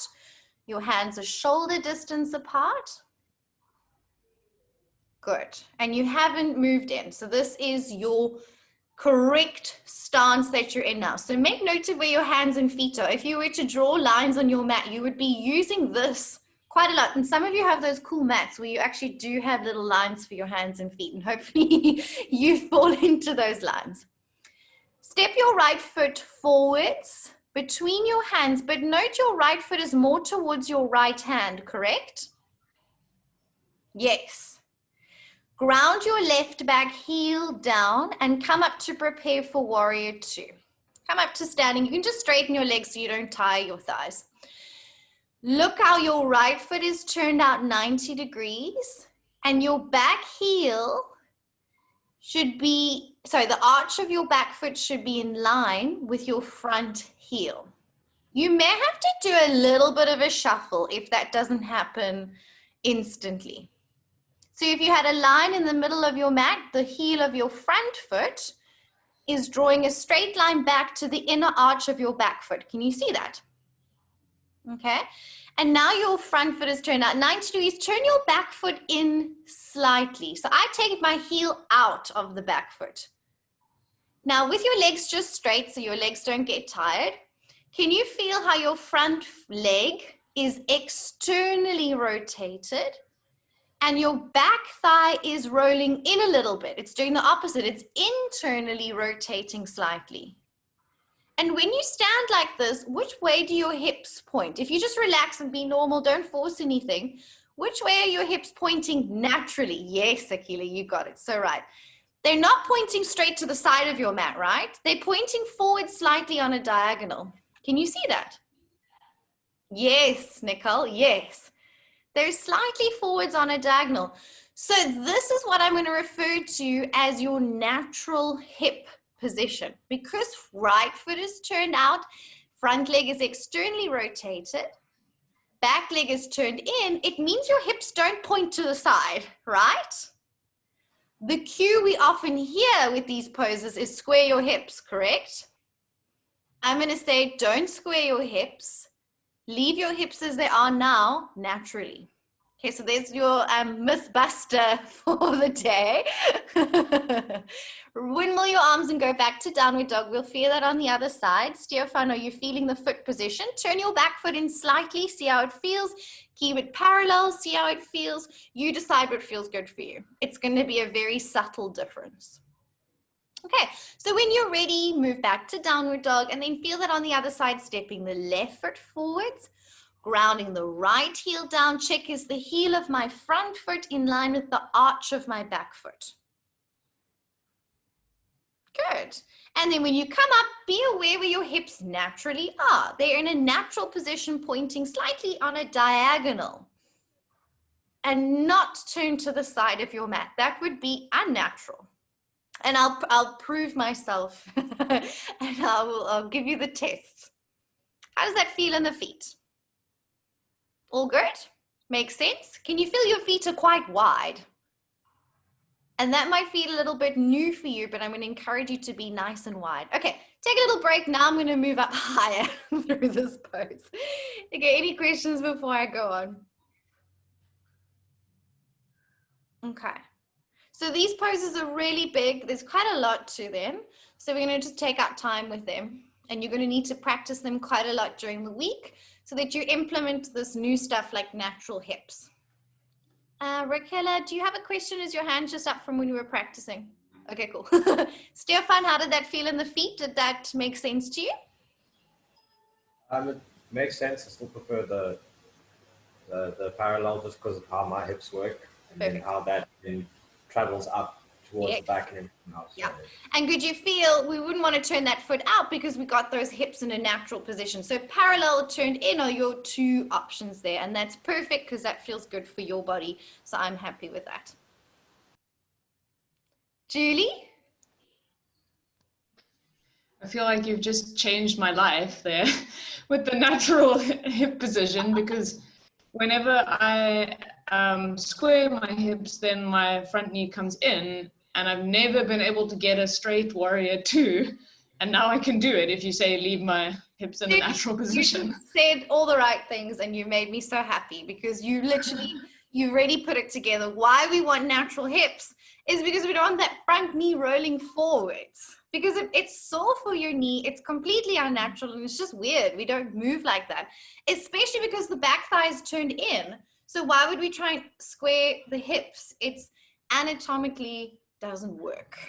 But I know a lot of you have gone to loads of classes and you've heard it so many times and it's so drilled into us. I remember I used to do it myself. I used to teach it and I landed up with lots of pain and discomfort in my hips. And since I've stopped doing it, all my problems have gone away. So yay, Julie. You're already ahead of me. Marlene. Okay, so I also just want to find out, because I find obviously what going, you know, stepping your foot in and then going into it, I've obviously my hip flexors are, you know, obviously like stretching quite a bit, mean, can you step in slightly? Because, I mean, I don't think my legs are that long. I find that if I just step in and then go into the pose, that there's a bit too much like tension on the hip flexors, especially for the back leg. Oh, for the back leg, that's interesting, Marlene, because we shouldn't have too much work and tension in the hip flexors in that. So I want to see you in the pose so we can kind of identify if anything interesting is happening. And of course, you have a dance background, hey, Marlene? Yeah, like not too much, but a bit, yeah. Okay, so I want to see, yes, and of course, we're all different. So if you need to step in a little bit and that feels better for your body, of course, then that's better for you. Okay, cool. But let's have a look and see if we can keep you nice and wide and figure out, because we shouldn't be having too much tension in hip flexors in this one. And maybe applying the natural hip position will change that slightly for you. Let's have a look. Let's see how it evolves. We're heading up to the knees and hips soon, I promise. I'm just scraping the surface. Candace. Yes, my question isn't particularly for this pose, but in general, like all of these myths that you've busted for us and blown our minds, like why have we been taught so wrong? Where did this come from? Like shoulders down, or like tucking in Utkatasana and the wrong hip placement and warrior two. Like, where does this come from? It's a bit frustrating, but like everything, Candace, everything evolves. We learn more about science, we learn more about things, and we change theories that we've originally started with. And I think just the more we know about anatomy and understanding how our bodies work and just finding the functional way of doing things, which is what we're so passionate about, we will kind of catch up, and you'll see now. At first it's going to be like quite foreign, but then you'll see it popping up all over the place, and more on those big yoga sites as well are having these discussions. So I guess it's just like everything, it evolves and we learn more. And maybe, Yeah, you know, in 5 years' times, I'm going to say something else and we will know even more. So I guess it's just an exciting process. And then within that as well is also what's best for your body. So it's never so right and wrong. You've got to, you know, feel it out within each individual too. But yeah, there's some big ones you guys are learning on this course. This hip one is massive, and it's going to change things a lot, especially when we get to triangle pose. Oh, great. I love that. Okay. All right. And often it just makes it more accessible. And I think that's important. Yoga shouldn't be forcing things that are making things uncomfortable or sore and can't get you into the pose.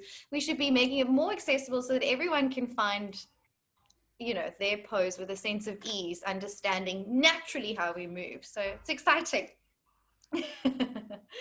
Okay, so I'm going to move up to knees and hips and further from that for our warrior two. Okie dokie. So again, I'm going to come from my plank and moving into downward facing dog to get my correct stance.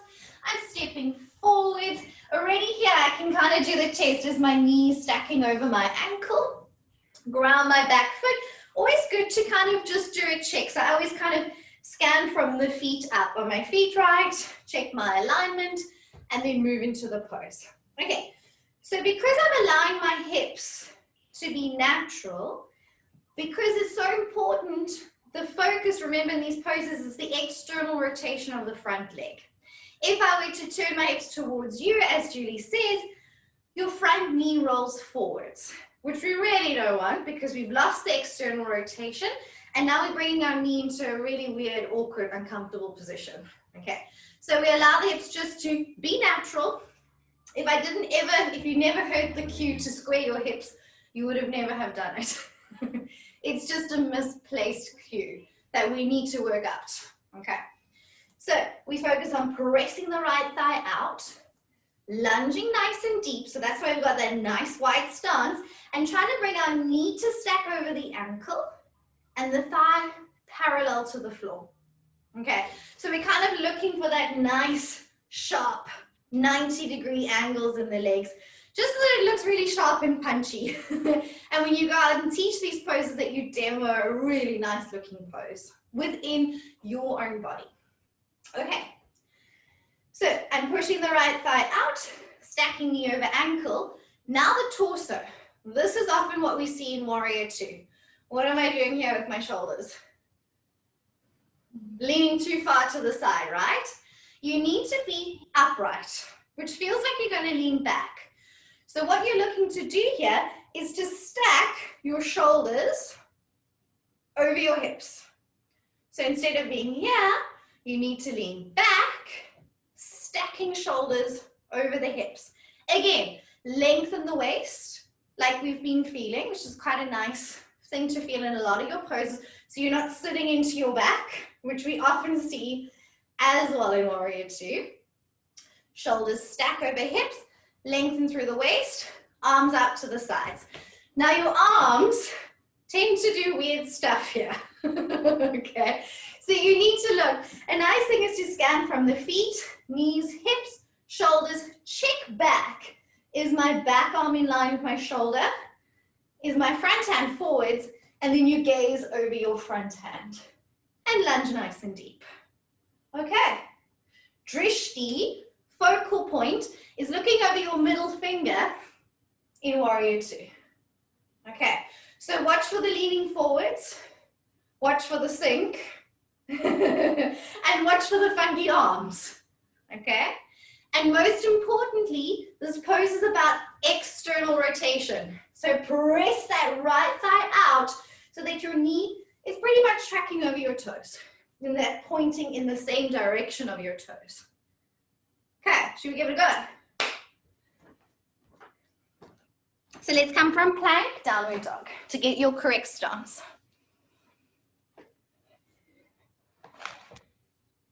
Okay, when you're ready, slow, strong push into down dog. Beautiful. Your downward dogs are also going to feel like they've transformed so much with this added space. Step right foot forwards between your hands. Inhale, come up for Warrior 3. Oh, sorry, Warrior 2. Ground the back heel. Check is your front foot in line with the arch, the inner arch of your back foot. Bend your right knee to stack your knee over your ankle. So you've got a 90-degree angle of knee over ankle, thigh parallel to the floor. And now push your right thigh out to the side. Externally rotate that right leg. Sarah, you could be a little wider in your legs. Shuffle that front foot more forwards. Yes. Now look at your shoulders. Are your shoulders stacked above your hips? Now look at your back arm. Is it in line with your shoulders? Then check your front arm. Good. And gaze over your front hand. That's it. Marlene, with the natural hips, are you still feeling tension in the hip flexors? Yeah, interesting. Try not to tuck your tailbone. Let your pelvis be more natural. Well, guys, the rest of you can windmill back into downward dog. Don't exhaust your legs. Watch for the tuck, Marlene. I think that's what it is. Marlene, send me some pictures next week and we'll identify this. Okay, it's a bit dark for me to see. Other side, guys, let's go. Left foot steps forwards for Warrior 2. Check your feet placement. Be wide. When you bend your front knee, check is your knee stacked over your ankle? Are you wide enough? Press your left thigh out to the side. Lean your shoulders back to stack shoulders over hips. Check your back arm, check your front arm. Fiona, turn your back foot in slightly, unless you're doing that for the knees. Yes, just a little bit. Yes, Fiona, that looks better. Stack shoulders over hips. Lunge deep in that front leg. Beautiful, natural hip position. Don't even think of moving your hips. Just push your left thigh out. And release, windmill back into downward dog. That looks great. And come back to your screens and let me know if you have any questions.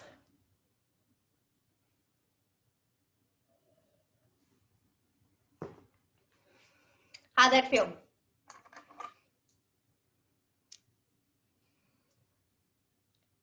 Nicole, you have a question? Hi, Yes, so I learned with the warrior that you flex your palms upwards. Is that also... Interesting. I mean, it's totally cool if you wanted to bring that in as a theme. Say now if you were doing something on your hands, like handstand, that would be pretty cool. But your classical position, what we normally do, just palms out flat, palms facing the floor. But it's also cool to customize these poses depending on what you're teaching. So that's also quite fun. For a little extra wrist stretch if you were doing something on your hands, I think that would be cool. How's that pose feeling? Any questions? Can you feel, you should feel wider in your legs. And that's going to take some getting used to. The natural hip position might be feeling a little bit different. And the stacking of your shoulders above your hips are the three main points you need to check in on there. Stefan? Just with regard to other art in warrior, your trapeze, your traps. Yes, sorry, you're breaking up a little bit, Stefan. It's hard to hear you. Your trap, your upper trapezius? Well, your whole trap, because I mean, it's quite a large muscle. Yes, it runs yes, quite yes. right down past the back. Like, what's happening with that activation? Am I pulling in, or am I pulling in and trying to push out? So your arms are out horizontally, and you can lightly draw down through the shoulder blades to activate your mid and lower trapezius muscles. But you're not retracting your shoulder blades and firing up into your rhomboids between those shoulder blades. It's a lengthening out and a slight depression of your shoulder blades, but not overworking into your back.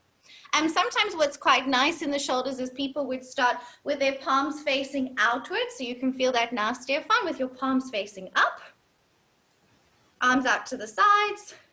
And then you can feel that drawing down through the traps, yes. And then just from the forearm, you can turn your palms to face down, keeping that sensation of drawing down through the lower traps. Cool, and pushing outwise? Not pushing out too much, Stefan, because we don't want to create a rounding in the shoulder blades. We don't want the shoulder blades to be moving apart. No. Like, there's, I don't know if you've seen really with bodybuilding, there's a pose called the lat spread. Where they do that, they can act, there's a point right where your traps come to the midpoint in your back. If you can tense that, you can tense that muscle, but also use it to sort of flare out the lats a bit. Yeah. Is that something that you would teach, or is that more personal-wise? Because that's like how I kind of picturing. I mean, I think that's very cool, Stefan, and you can bring those into your classes. And I understand what you mean about firing that up. But just be aware that your lats are a action for arm extension, moving back in a slight internal rotator. So as long as it didn't create anything weird going on in the shoulders, but as a subtle activation of broadening into the lats, I think that's totally cool. Not that it's something I've ever heard in yoga, but maybe something interesting you can play with. Yeah, no, this is more like from other styles that I've picked around. Like, not so much heard in yoga, but I think it's good to bring more awareness into lats and things like that, because we need that strength when we want to do things like handstands. So maybe if you were teaching something like that and you wanted to bring more awareness to lats, I think that would be completely relevant and cool. And maybe quite tricky for students to understand. So good good luck with that. when I figure it out, I'll let you know. Yes, let me know. Let me know. All right, who is next? Sarah, your hand is up.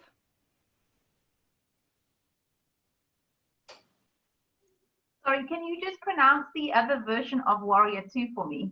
Yes, so Warrior 2, and in Sanskrit we can call it Veera Bhadrasana. Veera Bhadrasana 2. Okay.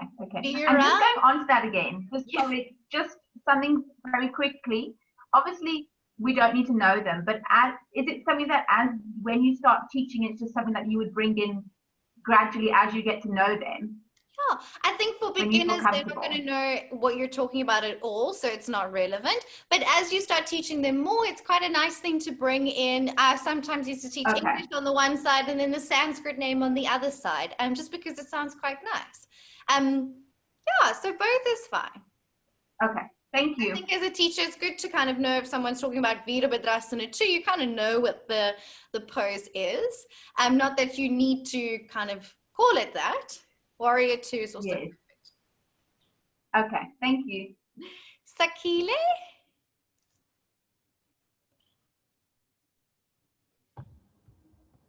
Okay, so if we're teaching beginners and they have really weak quads and hamstrings and they struggle to get the thigh parallel and hold it, do you allow them to bring the back leg in? Do you allow them to not have it parallel, or you just let them do it until they get stronger? Yeah, absolutely. So you can let them shorten the stance a little bit, which is totally fine.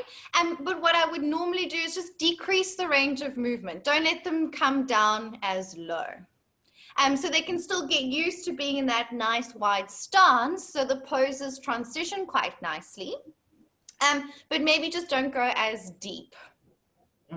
Would be always kind of my go-to when reducing the pose or trying to make it easier, or to, you know, someone working with an injury, reduce the range of movement. So we can still get them towards the stance, but maybe just not as deep.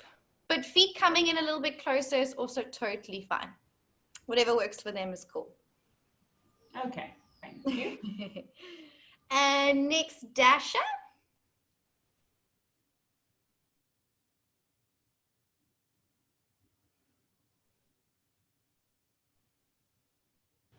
Sorry, I wasn't unmute.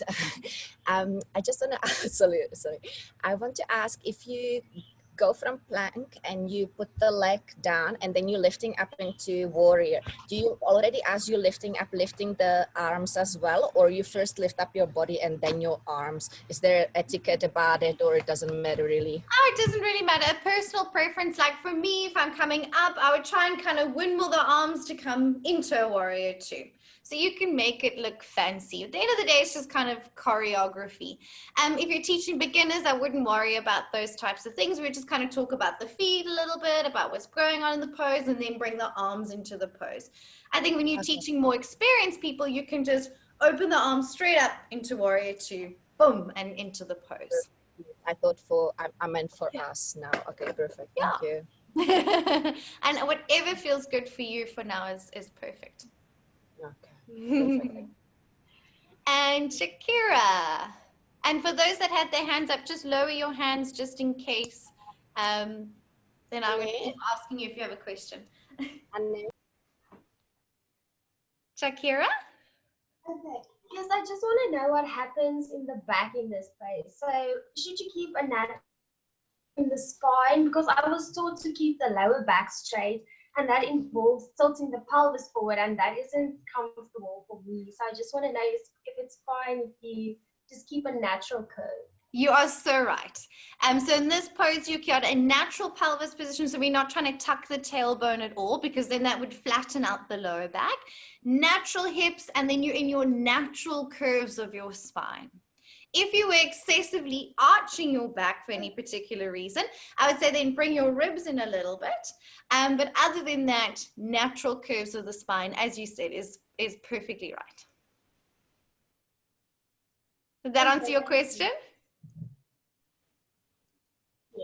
And we want that length through the sides of the waist. So we're getting length up through the spine in its natural curves.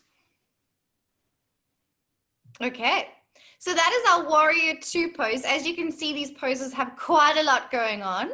So remember to practice these so that it becomes your new norm. Okay. I'm going to move on to our next pose. I'm sorry, I'm doing it in my own order. On page 56, which is side angle pose, Uttita Parshvakonasana, on page 56. So it's warrior 2 legs with slightly different arms, yeah? And then I'll come back for triangle pose, I promise. These two just link very nicely together in a flow. And we know what we're doing with our legs now. We'll talk about what's going on in the rest of the body. All right, so again, this pose, the main focus is the external rotation in that front leg. Okay, dokie. Cool. So, again, for side angle pose, similar to warrior two, I'm going to come from plank and move into downward dog. We'll step forwards, and exactly like warrior two, I'm going to open up, feeling the front leg externally rotated, back foot maybe slightly turned in, arms out to the sides. When I come into side angle, we have a modified version to bring your elbow onto your thigh, okay? So this would be a little bit easier than bringing your hand all the way to the floor. And then we can do side angle pose modified with elbow on the thigh. I'm still keeping my warrior two legs with my knee stacking over my ankle, right? What you have to be aware of here is to not sink into this bottom shoulder, okay? You want to press your forearm down and make sure that you're not sinking and dumping into that bottom shoulder, but pressing it away, okay? So this top arm coming up like this can sometimes feel a little bit sticky and uncomfortable for the shoulder joint. What feels easier and what I like to cue, like we did today, is sweeping the arm first down and then in line with the ear. Try it with your shoulders and see what feels best for you. Then this pose is called side angle for a reason, so I'm looking for the straight diagonal line with the arm over in line with the ear, palm is facing the floor. Full version, fingertips to the ground, okay? If you do a flat hand, it tends to drop your chest, okay? Unless you have really long arms. So if you see from fingertips to flat hand, it changes a lot with what's going on in your chest. So I want you to try that out. When we come down, try be on your fingertips to keep your chest opened and turn to face the front, okay? Again, I'm going to do that downward sweep and bring the arm in line with the ear, and I'm looking to find that straight side angle line, okay? If it's comfortable, you can turn your gaze to look at your arm and then up towards your top hand. Be aware, you never have to look up in these poses. A lot of the time it's very uncomfortable to turn your head because your head is very heavy and can cause strain for your neck. So you never have to look up, right? You could just be in the pose and look straight to the side. Okay, so I'm going to move through my warrior two legs, modified version, elbow on the thigh, full version, fingertips to the ground. I'm twisting my chest open and I'm trying to find that lovely side angle stretch. Okay, want to give it a go and then see if you have any questions? So let's come from plank and into downward dog.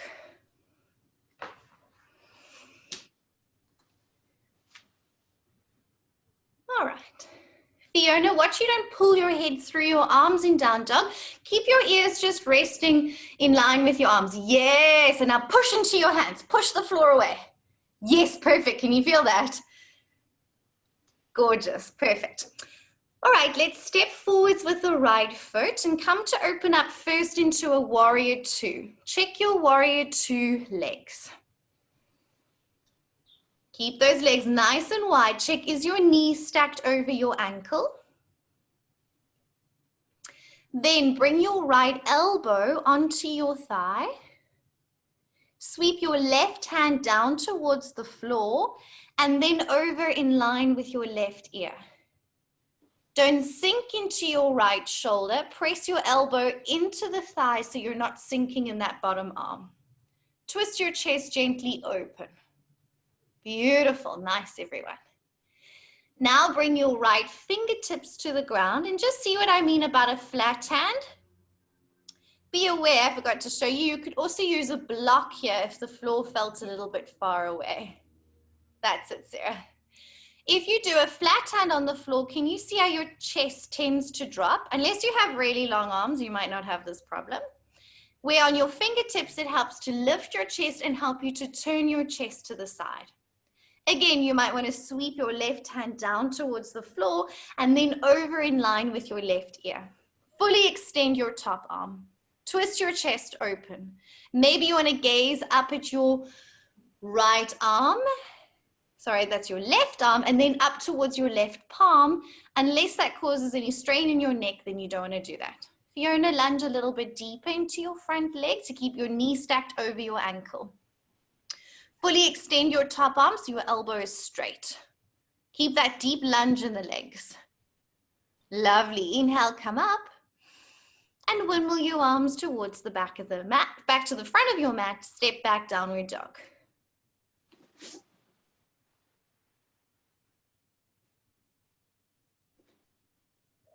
To the other side, step left foot forwards for warrior two.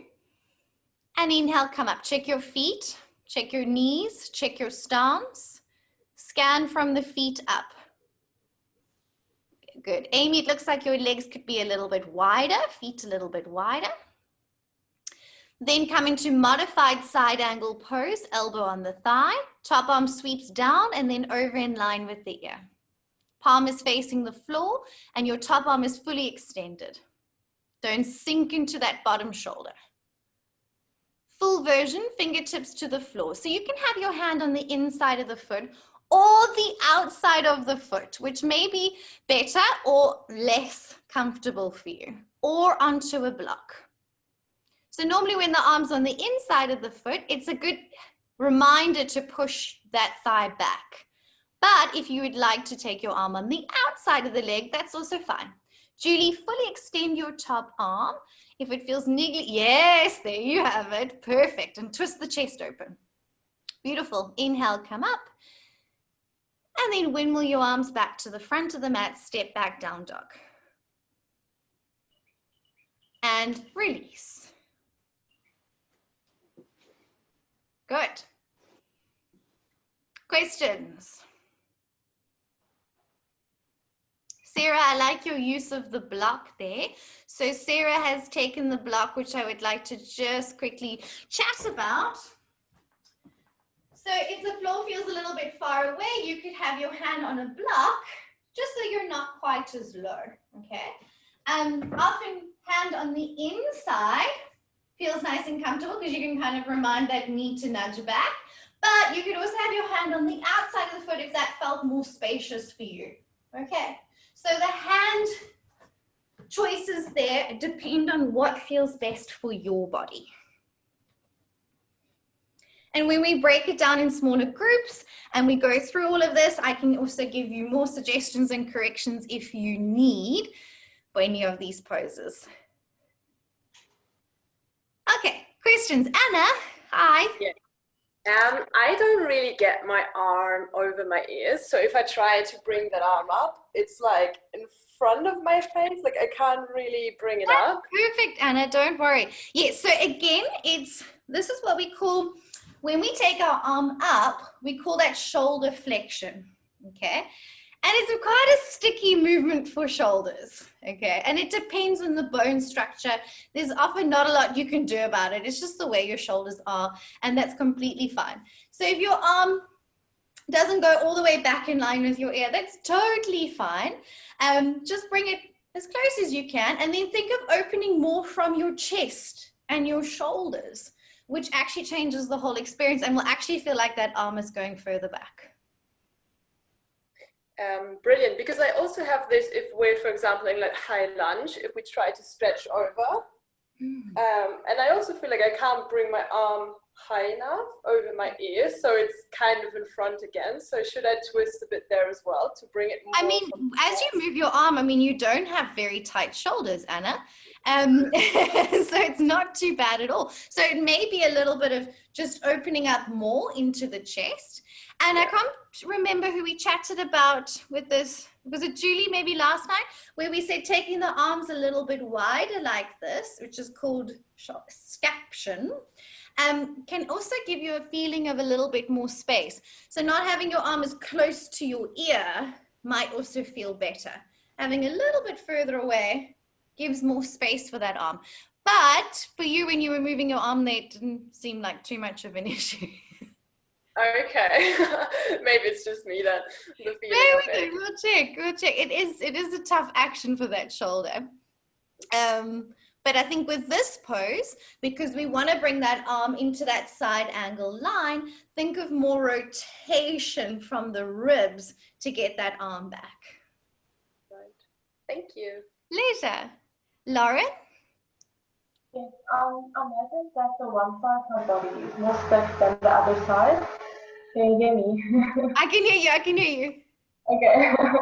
And it's quite annoying. So I just want to know, should I focus on stretching both sides equally or will it sort itself out? So naturally, no one's equally balanced on both sides ever. Probably a good thing if the one side's a lot tighter, maybe spend a little bit more time working on stretching that side. What I tend to do is always do the good side first. And then I'm very quick about the bad side. So maybe spend a little bit more time practicing the stiffer side to try and feel a little bit more balanced. We all have one tighter side, so completely normal, but we don't want it to be too extreme, right? Thanks, Lauren. Any other questions with Warrior 2 and side angle pose? Okay, quite a lot going on with these. One more really big pose, which is triangle pose. We're going to apply a lot of the same ideas, but what is the difference now? On page 55, we're going to have the same feet in our Trikonasana triangle pose, but we're still going to focus a lot on external rotation of the front leg. But what have we done that's going to change everything in this pose? The legs are straight. Oh, yes, the legs are straight. So what happens when our legs straighten now and we fold? What are we going to feel? Behind the knee. Behind the knee. So what muscles are behind our knees and behind the legs? Hamstrings. Okay, and hamstrings change everything in yoga. If your hamstrings are a little bit more restrictive, it can make things like folding forwards a little bit harder or a lot harder. Okay, it makes straightening your back harder. So slightly more restricted hamstrings can change a lot in yoga. And we'll start to feel that now in this pose where it's less quad base, like in the first two poses, Warrior 2 and side angle, you were strengthening your thighs, right? I'm sure you felt that. Now it's a bit more around flexibility. We're going to be stretching hamstrings, so the back of the legs, yeah? And what other muscles do we feel when we do triangle pose? Hamstrings and what? In the legs. It's close to hamstrings. I think I sometimes feel inner thigh, I think. Yes, exactly. Because our leg is turned out, because we've got external rotation, we're going to feel it in our inner thighs as well. Adductors, inner thighs, and hamstring muscles. So if those are a little bit tight, you might not go as deep into this pose, which is also totally fine. Okay, and it's going to change a lot. Again here, the natural hip position is going to change everything for you. So I want us to just do a little bit of experimenting with the natural hips. It's going to feel much nicer. Don't worry, she looks very worried. It's going to make it better. Okay, so I'm going to show you first, and then we'll just do the experiment before we start breaking down the pose in huge detail. So again, I'm going to come from plank downward dog to get my correct stance. So when I come up, I'm nice and wide, okay? If I turn my hips to, naturally, my hips are pointing this way, right? Slightly on a diagonal, like we felt in Warrior 2, because this leg is turned out and this leg is turned in, correct? The cue you've often heard in yoga classes is to square your hips, right? Which is unnatural. but it has a huge knock-on effect. So if we turn our hips like this, it makes it really difficult for me to bend to the side. Can you see I'm not folding from my hips? All I'm doing is bending sideways in my spine. Can you see that?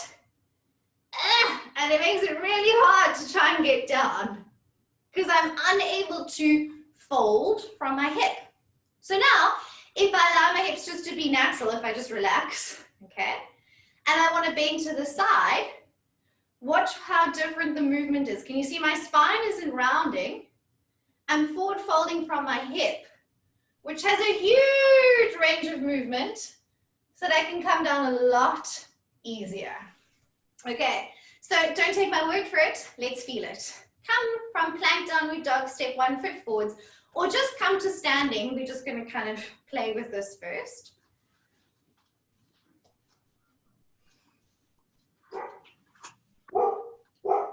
Coming to your triangle legs. So front foot is turned out 90 degrees, back foot is turned in slightly or parallel. Look where your hips naturally come. Okay, so you can put your hands pointing on your hips so you can kind of see. Naturally, they come into this little diagonal. Yeah.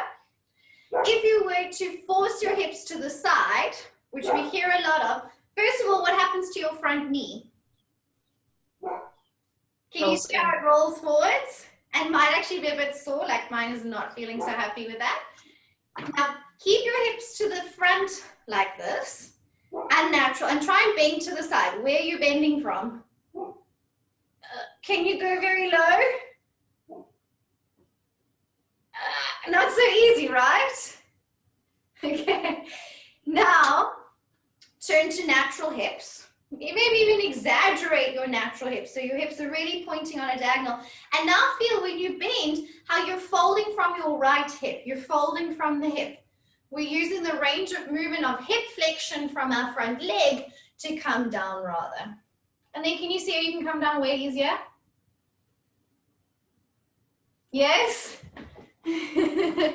Yes.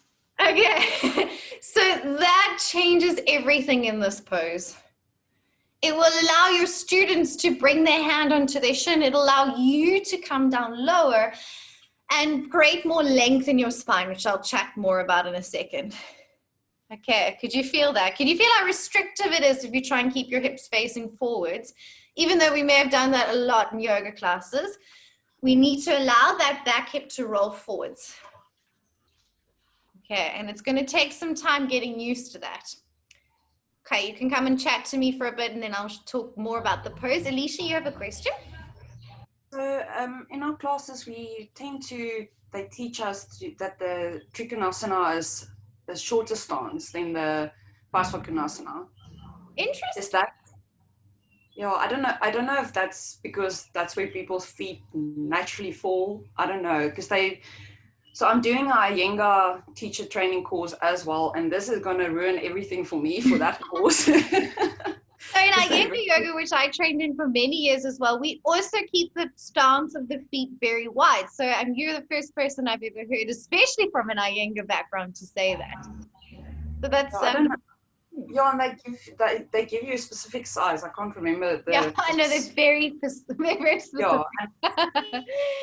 So normally it will be the same as your warrior two, your side angle, and your triangle, and that's why all these poses flow really nicely together. That you can link them in a sequence without having to move your feet. Especially when you're doing more flow yoga, and of course in Iyengar yoga you jump your feet back together every time.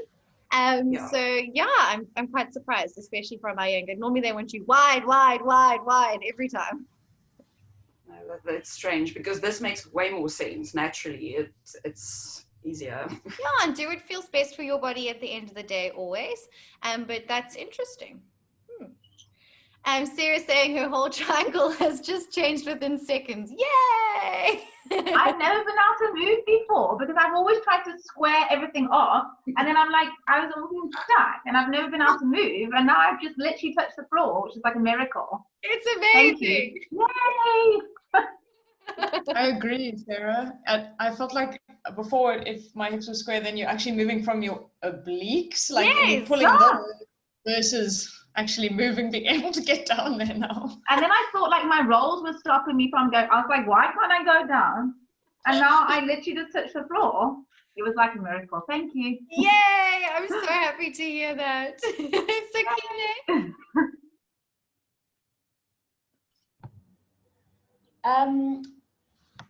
So with my front leg, even if I try to distribute the weight on my whole foot, I feel at the back of my ankle.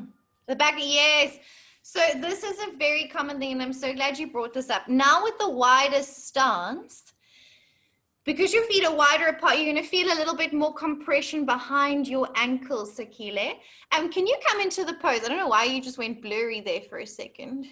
I don't know. Okay, but anyway, we're going to do a little test. So we can do different feet activations to either help it or sometimes makes it feel worse. Okay, so now, Sakile, I want you to come into your triangle pose where you would normally start to feel that discomfort behind your heel. Can you feel it now? No, not now. Okay. She actually does the most beautiful poses. I've been really enjoying watching you. So now, can you try when I'm down? When you're down, yeah, because now there's more weight going through that front foot. Can you try, without actually moving your feet, try and squeeze your heels together, like squeeze your inner thighs together, contract as if you're trying to pull your mat in closer. Does that make it better or worse? Yeah, it makes it better. A little bit better. And if you push your feet away from you, like push that front foot away from you. Excuse me? If you were trying to like split your mat and try and push your front foot away from you, like the opposite to what we've just done. Yes. Push my front forward. Correct. Okay. Correct. That actually moving is activating. Better or worse? So I think it was better when I was engaging my inner thighs a little bit, yeah. So if you need to shorten your stance just a little bit so that it's not as sore, that is also fine. It might just be getting used to. Is that better? This is much better. Perfect. And it was such a small adjustment. So this is a very common thing with having your feet wider. Your Achilles is not used to being compressed that much. So a little bit of shortening there to take that out of the Achilles is totally fine and quite a common thing. Okay. Thanks for bringing that up, and beautiful pose. Thank you.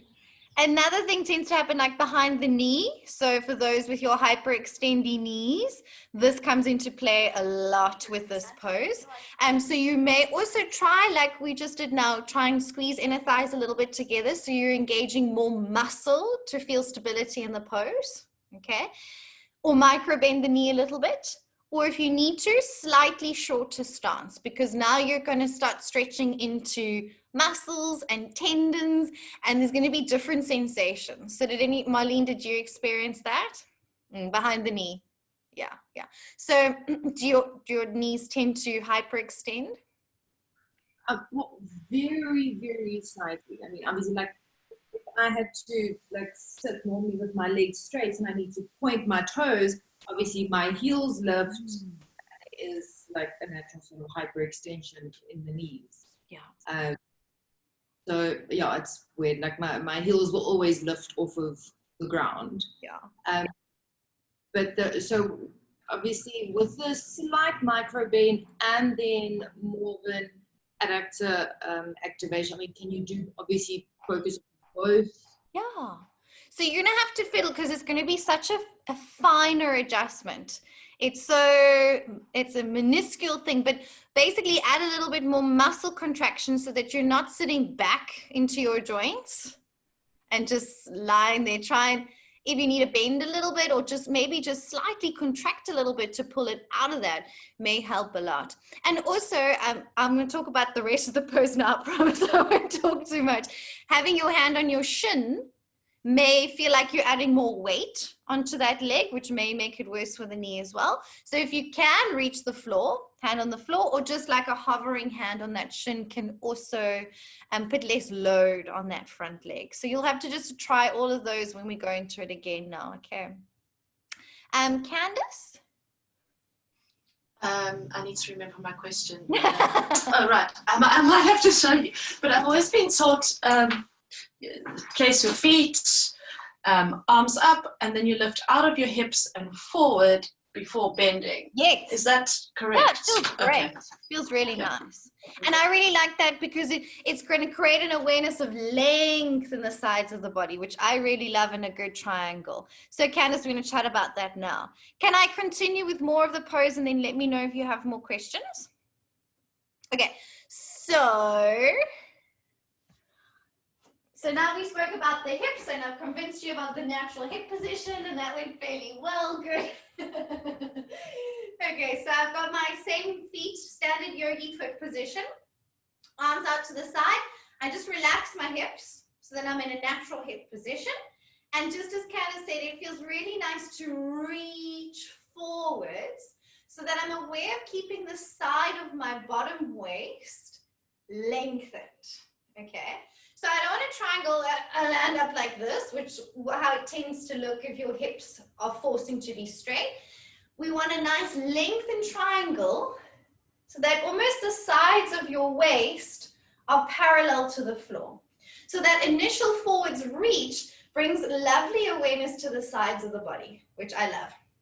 Okay, you've got options with hands because you're all different. You're gonna have to feel what works for you.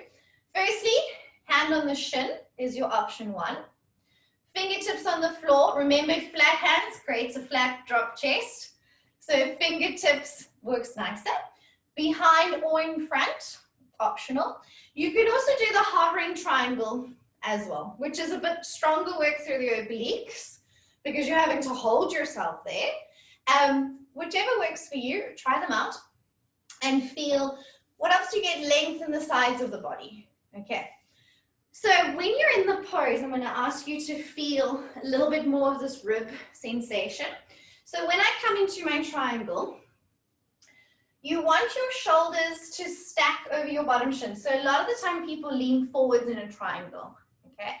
You need to bring your shoulders back slightly so that when you look down, your shoulders are over your bottom shin, as if I was leaning back on the wall behind me, okay? First thing. The other thing I want to tell you to do is place your hand in your bottom rib here. So you're aware if you're shortening your waist to try and lengthen your bottom rib. Be aware when you do that, you're going to feel a lot more stretch in your hamstrings and inner thighs, okay? So within your body's range. And then once I've got length in my ribs, I'm going to tell you to feel that hand rotating your ribs, your chest, up towards the ceiling. So it's a nice little self hands-on adjustment for that pose. Want to give it a go? Let's go. From plank into downward dog.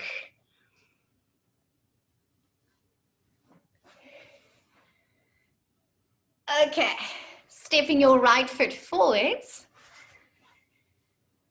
And then come up to standing with your legs straight. Check your feet are in the correct placement and you're still nice and wide. Okay, same as warrior 2, same as side angle feet. Okay, arms out to the sides. Relax your hips so that they fall into a natural hip position. With your hands on your hips, check, are your hips pointing slightly off on a diagonal and you haven't forced them to face sideways to your mat. Very important. Look at your right knee. Externally rotate your right thigh, so your knee is pointing straight up to the ceiling. And Amy, you're going to straighten that front leg. Yes. Can you feel? Remember to externally rotate the front leg. That's a huge focus with these poses. Got it? Arms out to the sides. Reach forwards towards the front of your mat. Pause there. Can you feel you're creating length in the sides of your body? Now bring your hand onto your shin, your ankle, the floor to a hover. Maybe you want to test a few. Notice how your shoulders may have wanted to lean forwards. Look down. Check, are your shoulders stacked over your bottom shin? You may need to lean back slightly. Good. Now take your top hand and place it under your bottom ribs. Be aware of trying to lengthen that bottom side of your rib cage. And notice when you do that, you'll feel more of a stretch, bottom ribs. So hands are going on left hand on right ribs. And then use that to twist your ribs up towards the ceiling. So it's turning your chest. And then extend your top arm straight up to the ceiling. And wrap both shoulders back and down. Good. How does that feel? Natural hips. Exaggerate your back hip coming forwards. It's going to get you deeper into the pose. Well done. You all look stunning. Inhale, come up and windmill your arms back to the back, front of the mat. Let's feel that on the other side when you're ready. Left foot steps forwards and come up to standing to prepare for triangle pose. Check your feet, check your front legs externally rotated. Your hips are in a natural position. Reach towards the left. Keep your front legs straight there, Anna. And then bring your hand to the shin, ankle or floor in the front or back of the leg. Lean the shoulders back to stack over the bottom shin. Lengthen through the bottom waist. And if you want to try it with your hand again underneath the ribs to lengthen, and then turn the chest open, you can. Lean the shoulders back.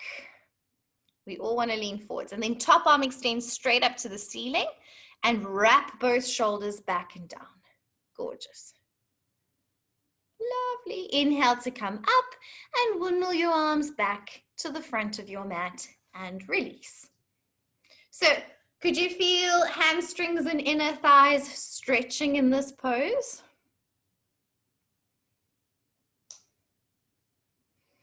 So if we know that our hamstrings and inner thighs are stretching in triangle, could we use triangle pose as a prep pose for another bigger pose where our hamstrings and inner thighs are stretching? Do you have any other bigger poses in mind that triangle would be a good prep pose for? What other poses do you feel your hamstrings and inner thighs stretching? Pyramid, hamstrings. Yes, absolutely. Pyramid pose, your hamstrings are stretching. Totally right. I think pyramid would be maybe slightly easier than triangle because you don't have inner thighs in triangle. Hey, Sakile? But yes, you're on the right track. Think about what other poses. Half moon. Yes, half moon pose. Absolutely. Triangle is the best prep for half moon pose where you go into a standing leg balance. Absolutely. And whenever you take your leg out to the side, so you know there's poses where you bind your big toe and you take your leg out to the side. So just slowly start to plant the seeds of, you know how we do all this intelligence sequencing. Oh nice, great comments there. We want to start to think about poses that have the similar stretches or the similar shapes so that we could use them to prepare for other poses. Don't have to stress about it now, but just maybe the next time you're in a pose, think about, oh, what would this be good for? What else? How could I take this further? How could I prepare for this? We'll chat loads about that, don't worry. So Nicole, you asked, can you use the yoga block for this pose as well? You are absolutely right. So just as we did with our side angle pose, a block works brilliantly for your triangle pose as well. Really nice modification to offer for beginners as well. Really nice. Okay. And Alicia, external rotation of the front leg really helps taking the pressure off the knee. Fantastic. Starting to talk like a yoga teacher now as well with your external rotations. Well done, guys. Those are very big poses. You're going to need to practice those a lot for me. Okay, we're going to take a quick break just to freshen up. I've got a few more for you guys today. Can we meet back at 1 o'clock? I'm giving you 10 minutes. And then we'll go through a few more poses before your lunch break. Okay, see you in 10.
Hello, welcome back.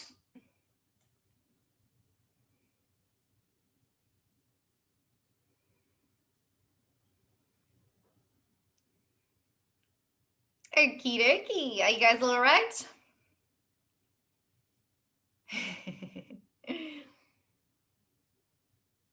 All right, we're going to try and get through a few more poses today. We'll go back to page 51 and move to goddess pose. We did it in the class this morning. All right, so this pose is not one of your classical yoga poses. It's kind of like a new age pose brought in to help us transition. Sometimes if you want to do a transition from the front of your mat to the back of your mat, like we've been doing in the classes. Just a fun way to sequence. You don't have to do that. And nice way to also just change legs as well. So it's an awesome transitioning pose. Used a lot in kind of the choreography side of Vinyasa Yoga. So in this pose, what we want to watch out for, so what is happening in our legs in goddess pose?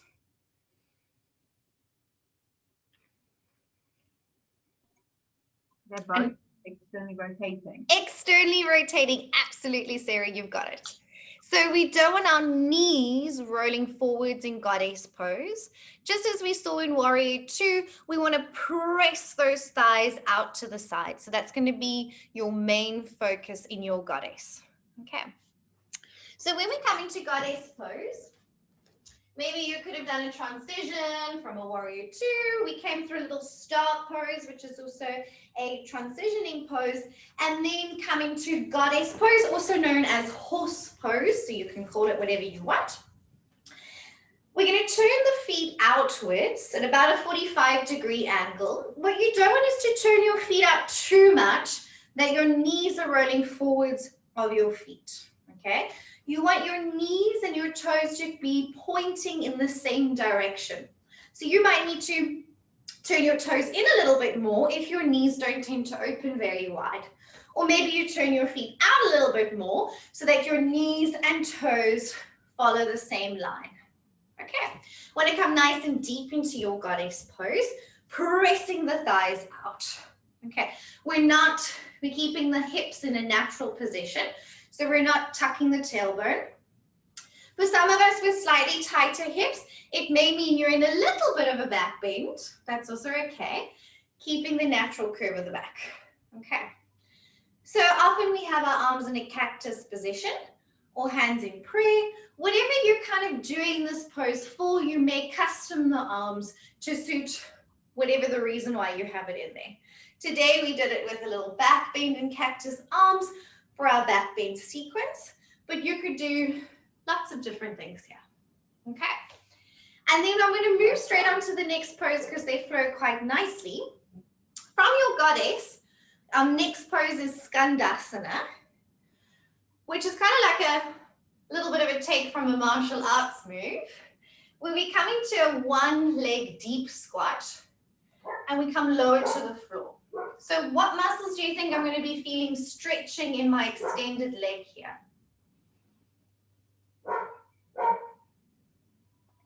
Your adductors. Yes, adductors, inner thigh muscles and hamstrings, like triangle pose.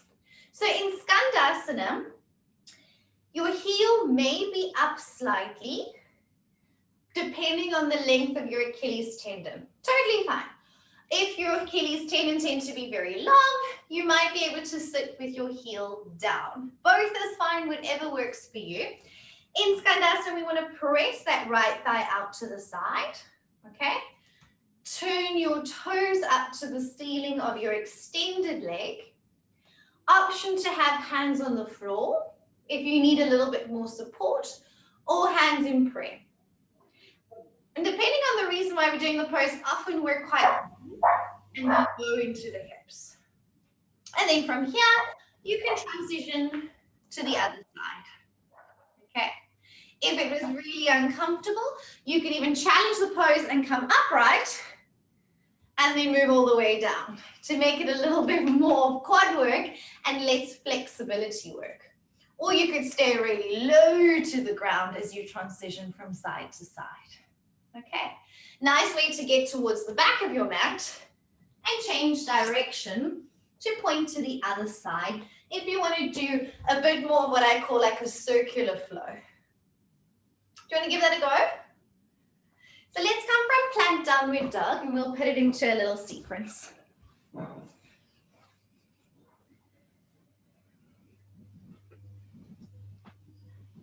Good. From your downward facing dog, you can step the right foot forwards and turn to open up into goddess pose. Come up to standing facing the side of your mat. Turn your feet out at about a 45-degree angle, less or more depending on your range of external rotation in your hips. Bend your knees and make sure that your knees aren't rolling forwards, but that your thighs are pressing out and your knees and toes are pointing outwards in the same direction. Then hands can come together in prayer, or arms can be in cactus. Chest is upright, and squat down nice and deep into those hips without overly tucking the tailbone. Lovely. Now transition onto your right leg as you can bring your hands to the floor as you need to. Bend your right knee and bring your hands down into a skandasana. Left toes flexed up towards the ceiling. Hands can be on the ground or hands together in the center of your chest. Can you feel a very big stretch on the extended leg? And then transition to the other side. Skandasana to the left. Press your left thigh out. Flex your right toes up to the ceiling. It's a strong external hip opening pose. Now you're facing the back of your mat. Turn to face the back of your mat. Ground your hands and step back into downward facing dog. So you can use these two poses to transition from front of mat to back of mat if you feel like doing a fancy vinyasa flow. All right, well done, and release. So let me know if you have any questions on those poses. What do you think when would we use these poses to prepare for another pose where we've got external rotation? Maybe we've got an inner thigh stretch. Could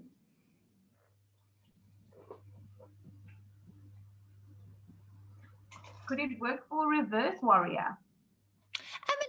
For reverse warrior. I mean, again, reverse warrior is more of a transitioning pose. It wouldn't be something we'd necessarily build a peak pose towards because we kind of use it more as a transition, but it does have an external rotation in the front leg. So maybe it could be used for something like a warrior 2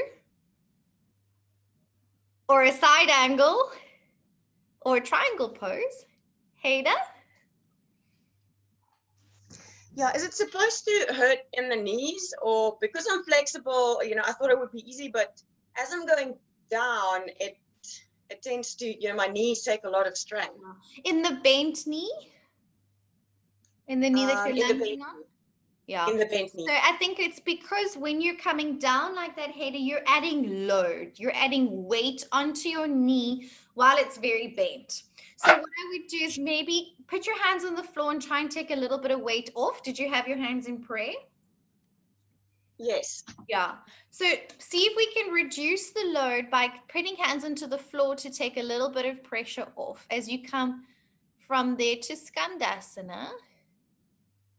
How does that feel? A little bit better? Yes. Okay. That's better. And now to switch over, that's just a lot of pressure on the So knee as you now. switch over, Haida, come upright, almost through a goddess squat. So you're going to make it more about strength. Come up to standing and then go to the other side. So rather than staying low and into all your flexibility, we're making you having to strengthen and work for it. Okay. Yeah, Don't that come works as better. low and try not put as much weight through the knee. Reduce the load. Is that a bit better? That works. Yes. Okay, and we never want to feel our knees in yoga. We don't want to feel our knees when we're walking around in everyday life. We definitely don't want to feel our knees in a yoga practice as well. And Dasha is saying she has the same for her on the knees. So because this pose is a very deep squat with weight, maybe you need to stay more upright. Where are you, Dash? I cannot see you. Oh, there we are. Do you want to give it a go and see if we can find what's happy for your knees as well? It's like the knee is rotating forward and then it puts pressure. Yeah.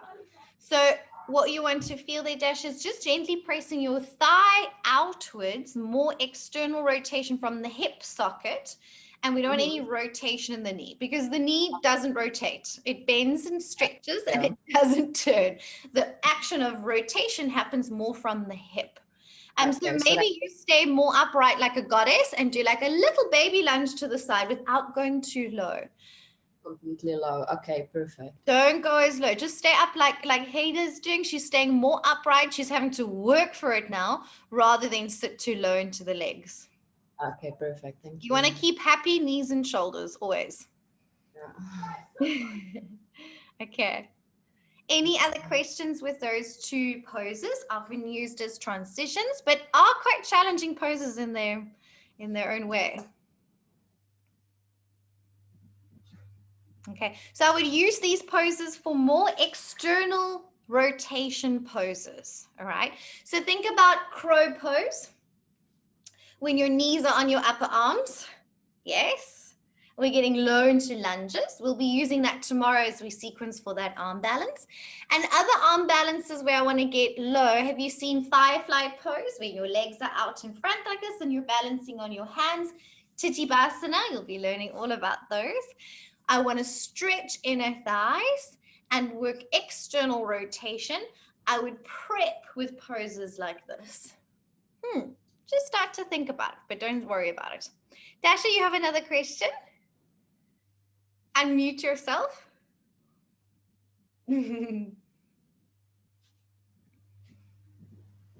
Sorry, I'm just thinking in the week, do we just follow the poses on our own, or do you give us like a video that we practice during the week through, that we do all the poses or little sequence, or do we just carry on our own? So during the week, you'll be asked to do the classes, like the classes I taught you last night, today, and tomorrow. Because soon you're going to be teaching a little bit of a component of those classes. So you're going to practice the classes we've been doing, okay, which has a lot of the poses in it. And then also you'll need to spend a little bit of time just going through what we've learned this weekend on your own. So you can practice it on your own just with your notes. I recommend videoing yourself using your phone camera or your laptop screen so that you can see yourself and see if you can start correcting yourself. So it really develops your teaching eye. Okay. And if you get a little bit lost along the way, all these sessions are recorded and put on our YouTube channel. If you can't remember how to do Skandasana, then you can come back and watch what we've just done so that you are more familiar and can have a little bit of a refresher. Okay, perfect. So it's basically repeating the classes we did. Exactly. Now. And if you need to ask questions during the week, you must feel free to just WhatsApp me and go, this is my Skandasana, send me a picture. I'm so confused. What do I do? And I can also help advise you during the week. Okay. And then we will be meeting in smaller groups where I'm going to look and correct you in a more individual basis later on. Okay. Perfect. Cool. Are we all happy? Moving on. Okay, so next on page 52, we have Warrior 1, Virabhadrasana 1, and Crescent Lunge, which I tend to call High Lunge. You can call it High Crescent Lunge, or High Lunge, or both. Okay, so what is the major difference in those two pictures there between Warrior 1 and High Lunge?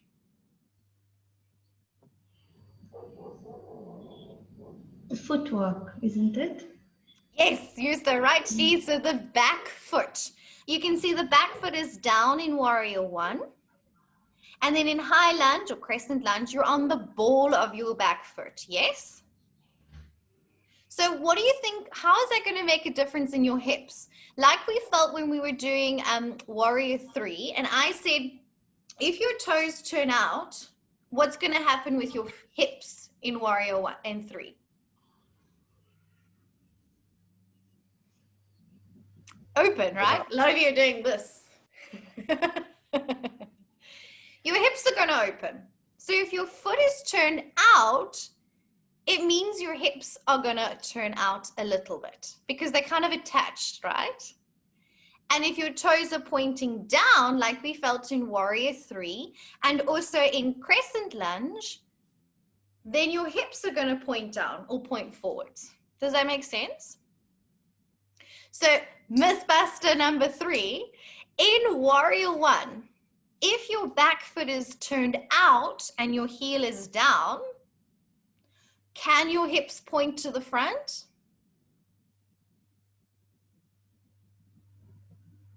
It's a cue we often hear, and some people can do it if you have extremely long hip flexors and very flexy hips. I have seen it done, but maybe only like 2% of people.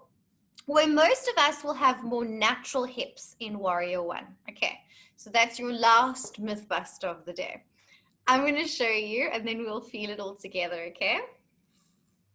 Okay, so I'm going to come from plank, downward dog, step my right foot forwards, okay?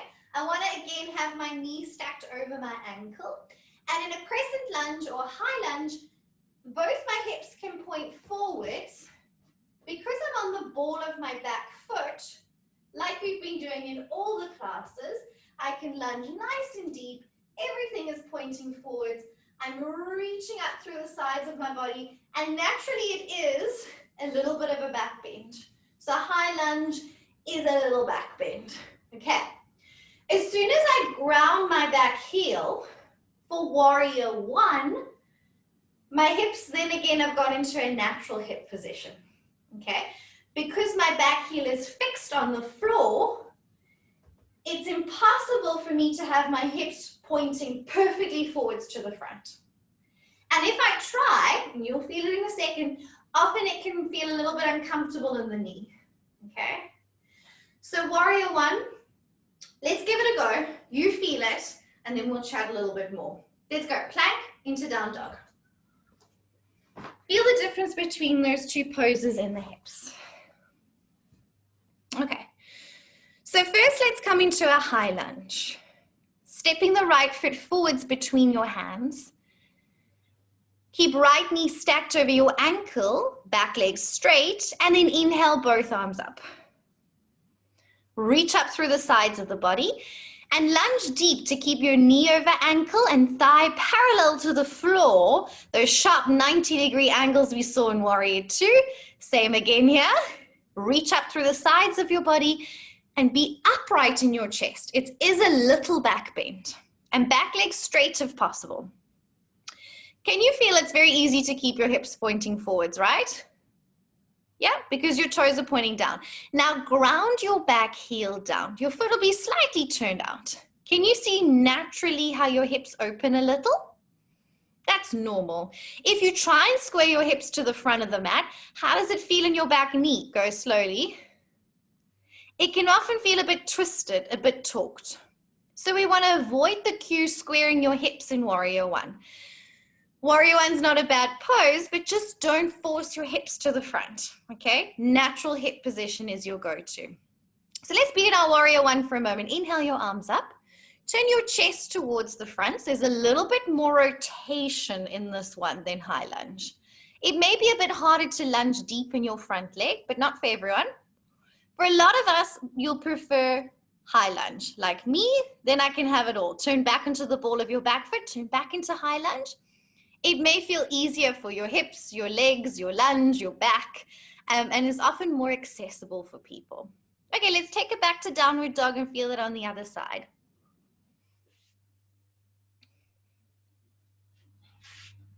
Stepping the left foot forwards for high lunge. Check your left knee stacked over your ankle. Back leg is strong and straight. Inhale, both arms up. Feel that length in your ribs and the sides of your body as we felt before. Marlene, lean back a little bit. It is a little bit of a back bend. You're upright. Yes, exactly. Reach up through your arms to feel that length in the ribs, your waist, the side of your body like we felt today. Gorgeous. Beautiful. And then ground your back heel for warrior one. Now, there are some options here in warrior one because it can feel a little bit sticky. Take your right foot slightly wider out to the side. So make your feet like wider apart, wider. That might feel a little bit more comfortable in your warrior one. Shoulders are still pointing towards the front. Yeah. You could also step your feet in a little bit more closely. So you could step your right foot in a notch to help your warrior one maybe feel a bit more comfortable. It can be a bit awkward. Keep your shoulders pointing to the front. So we're not in warrior two. Arms are up and shoulders are pointing to the front of the mat. Yes. Okay. Can you feel it may feel a little bit trickier, this warrior one, because of the natural hips? And release and bring it back to down dog, and let's chat about what you've experienced there. So for me personally, I just teach high lunge because there's less complications of the back foot, the back knee, trying to turn the chest to face the front. High lunge is more straightforward. But what would be the benefit? What did you feel was easier about warrior one with the back foot down?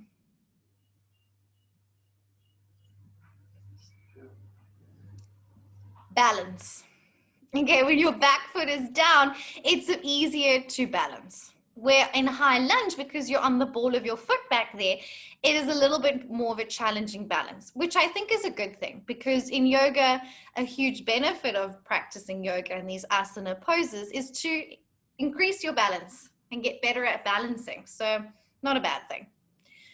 So how do you feel about warrior one? Can you feel how we can't square the hips to the front of the mat? Marlene, you have a question?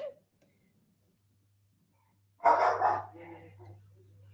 yeah, it slightly comes back to the whole thing of like hip flexors feeling really stretching out. And I agree. In this one, Marlene, hip flexors are going to wrench in this.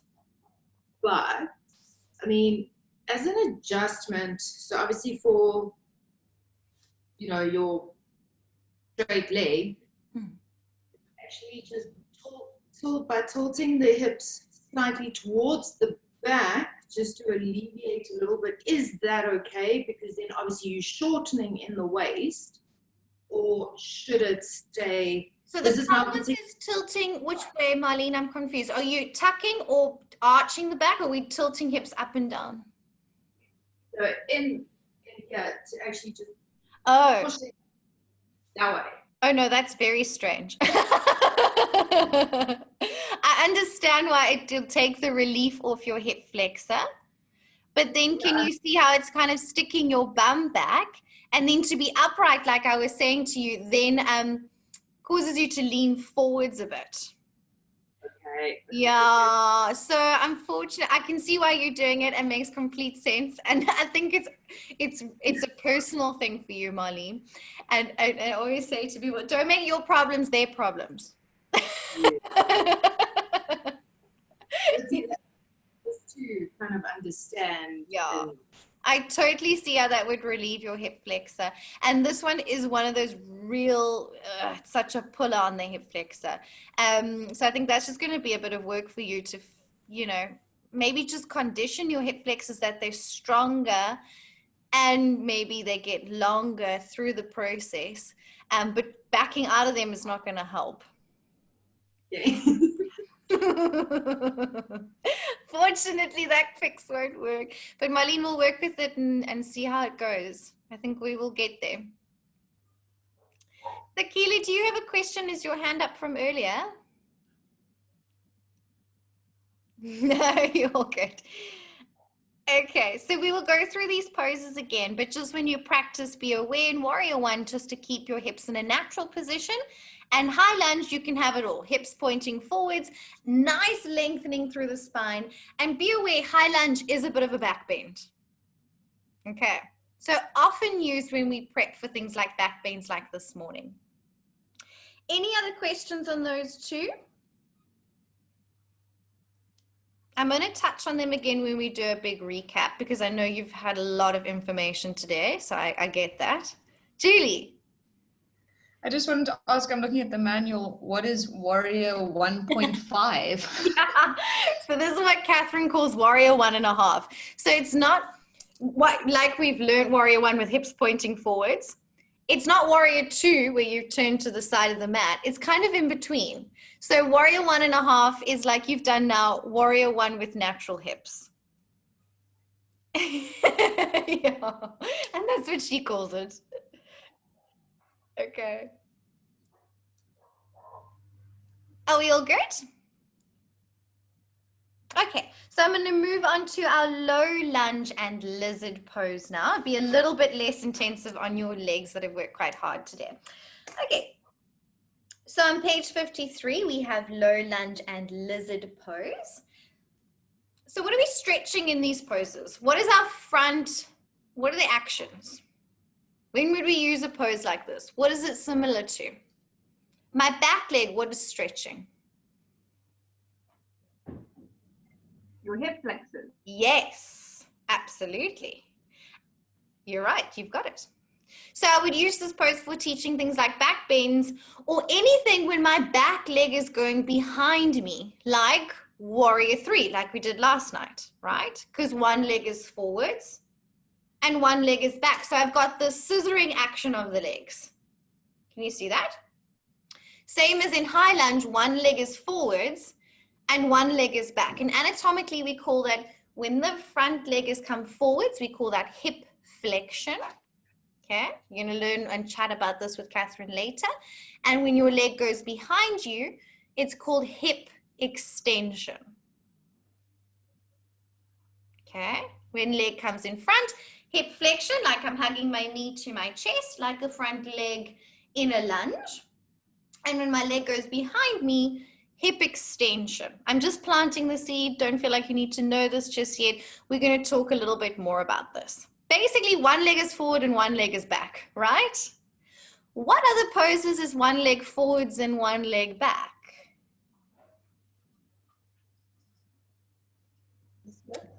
Splits. Yes, exactly. Splits. One leg is forward, one leg is back. So standing splits as well.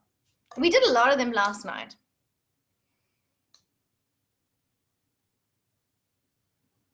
Think of pyramid pose. One leg is forwards, one leg is back. What was our peak pose last night?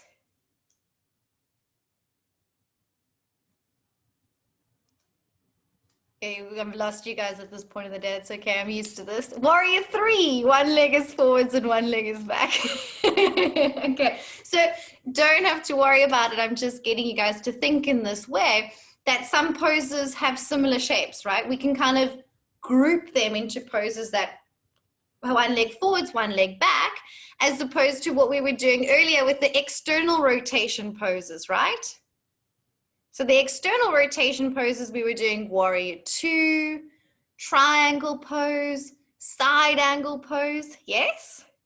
Where now we're doing one leg forwards, one leg back. So you would maybe group poses with similar joint actions together. That's all. I'll leave it at that. I'm getting some very blank stares, and that's okay. All right. So next we'll be moving into low lunge. And just so you've heard it before and you'll hear it again, we're just planting the seeds. So for low lunge pose, we step 1 foot forwards and you're going to bring the back knee down. So you have the option to have back knee down or the back leg straight. Okay, so back leg straight is a little bit more active in the quad. Back knee down, a little bit more restful, less activation. Okay, again, and it's my personal preference, flat hands, chest is going to drop, right? Fingertips, chest stays up nice and lifted. Okay, so you're going to try that out. Feeling a nice stretch into those hip flexors. And for now, we're just going to keep the hands on the floor. We'll talk about another one, which we do as a back bend later on. Okay, and then I'll feel it on the other side. Low lunge back knee can be straight or bent, kind of depends what you're doing it for. So if I've got my back knee down, I can kind of transition into something like a halfway split. Okay, if my back knee is straight, maybe I want to transition into something like pyramid pose. And maybe you would have a preference between those two, or give it as an option. Okay, I'll show you lizard as well so we can do them together.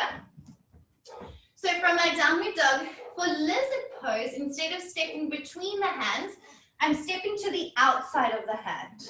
Okay, so in lizard I have a bit more external rotation in the leg. Okay, so in lizard, once again, I can have back knee down or back leg straight. Okay, either is fine. And some people just prefer to have maybe the knee off the floor if it's sore, or they prefer to have the knee down because they get a bigger stretch. Feel both, it's up to you. So in lizard, you can stay on your hands, or you can lower onto your forearms. Okay. Sometimes it just depends. If you have long arms, it's easy to get your hands or your elbows to the floor. If you have short arms, maybe not so much, like we were chatting earlier. In lizard, you can also allow your left, well, it's my left knee, to drop out to the side. So like that, I'm getting even more external rotation of the hip. So I'm allowing the sole of my foot to open up to the ceiling, getting more external rotation in the hip and an added stretch into the groin and hip flexor. So lizard has the extra external rotation component to it. And you can also do really nice twists here in either of those poses. Okay, you want to give it a go? So let's come from plank into downward dog for our low lunge and lizard. Okay. Be a nice stretch for those hip flexors, Marlene. Okay, we're going to step the right foot forwards between the hands. Again, knee stacks over the ankle joint. You with me with all these stacking of our joints now? Because it looks nice and pretty and compact and well aligned. Be on your fingertips in your low lunge and try with your back knee straight and also with your back knee on the floor. When your back knee is on the floor, your toes can be tucked or your back foot can be flat. Try both, see what you prefer. Often, it doesn't make much difference to the lunge, but it may change how it feels in your back knee. You might prefer one or the other. Put your hands flat on the floor and notice how your chest drops. Can you see why I like to keep you on your fingertips so your chest stays lifted? Okay, just a personal preference. Okay. Then you can ground through your hands and step back into downward dog. Then it's nice to tuck the back toe, straighten the back knee to transition back to down dog. Other side, step left foot forwards for low lunge. Check your left knee is stacked over your left ankle. Be on your fingertips. Try with back leg straight or back knee bent. I don't mind which you do. And in your assessment, you have the option to do either. Whatever feels best for your knee or whatever gives you a better stretch, whatever works for you. You can feel with the back leg straight is a little bit more active. With the back knee down, maybe a little bit more gentle. Okay, good. And when you're ready to release, ground through the hands, tuck back toes, step back into down dog. That's your low lunge. Next, we'll do lizard pose. Step your right foot to the outside of your right hand. So your hand is on the inside of your foot. Can you feel your leg can open out a little bit so there's more external rotation in the hip? Back knee can be down or back leg straight as in the previous pose.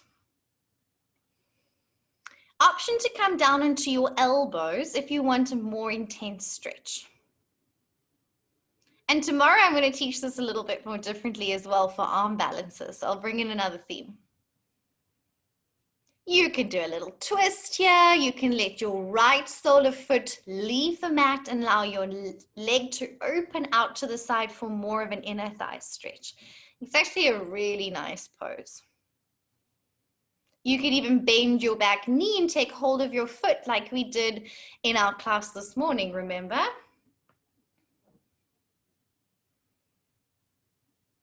So lots of options in these poses, and it really would depend why you're teaching it, where you're going. Are you back bending? Are you forward bending? Are you arm balancing? Which theme you would bring in.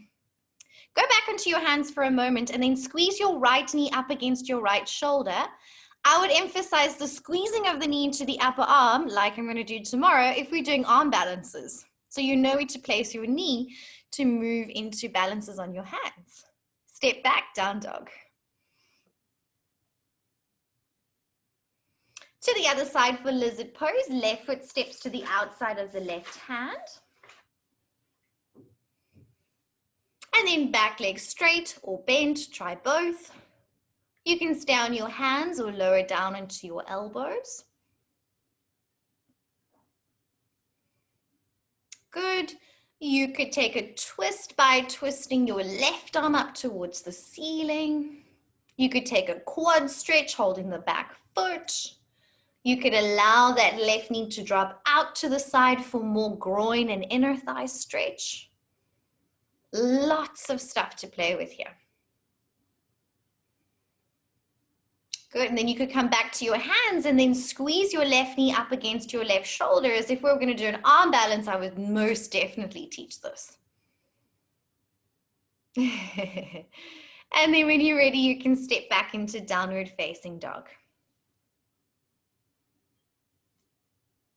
And then release and come down.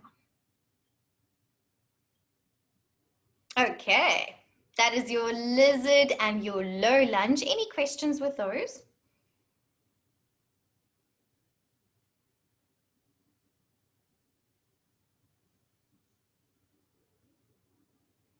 Happy?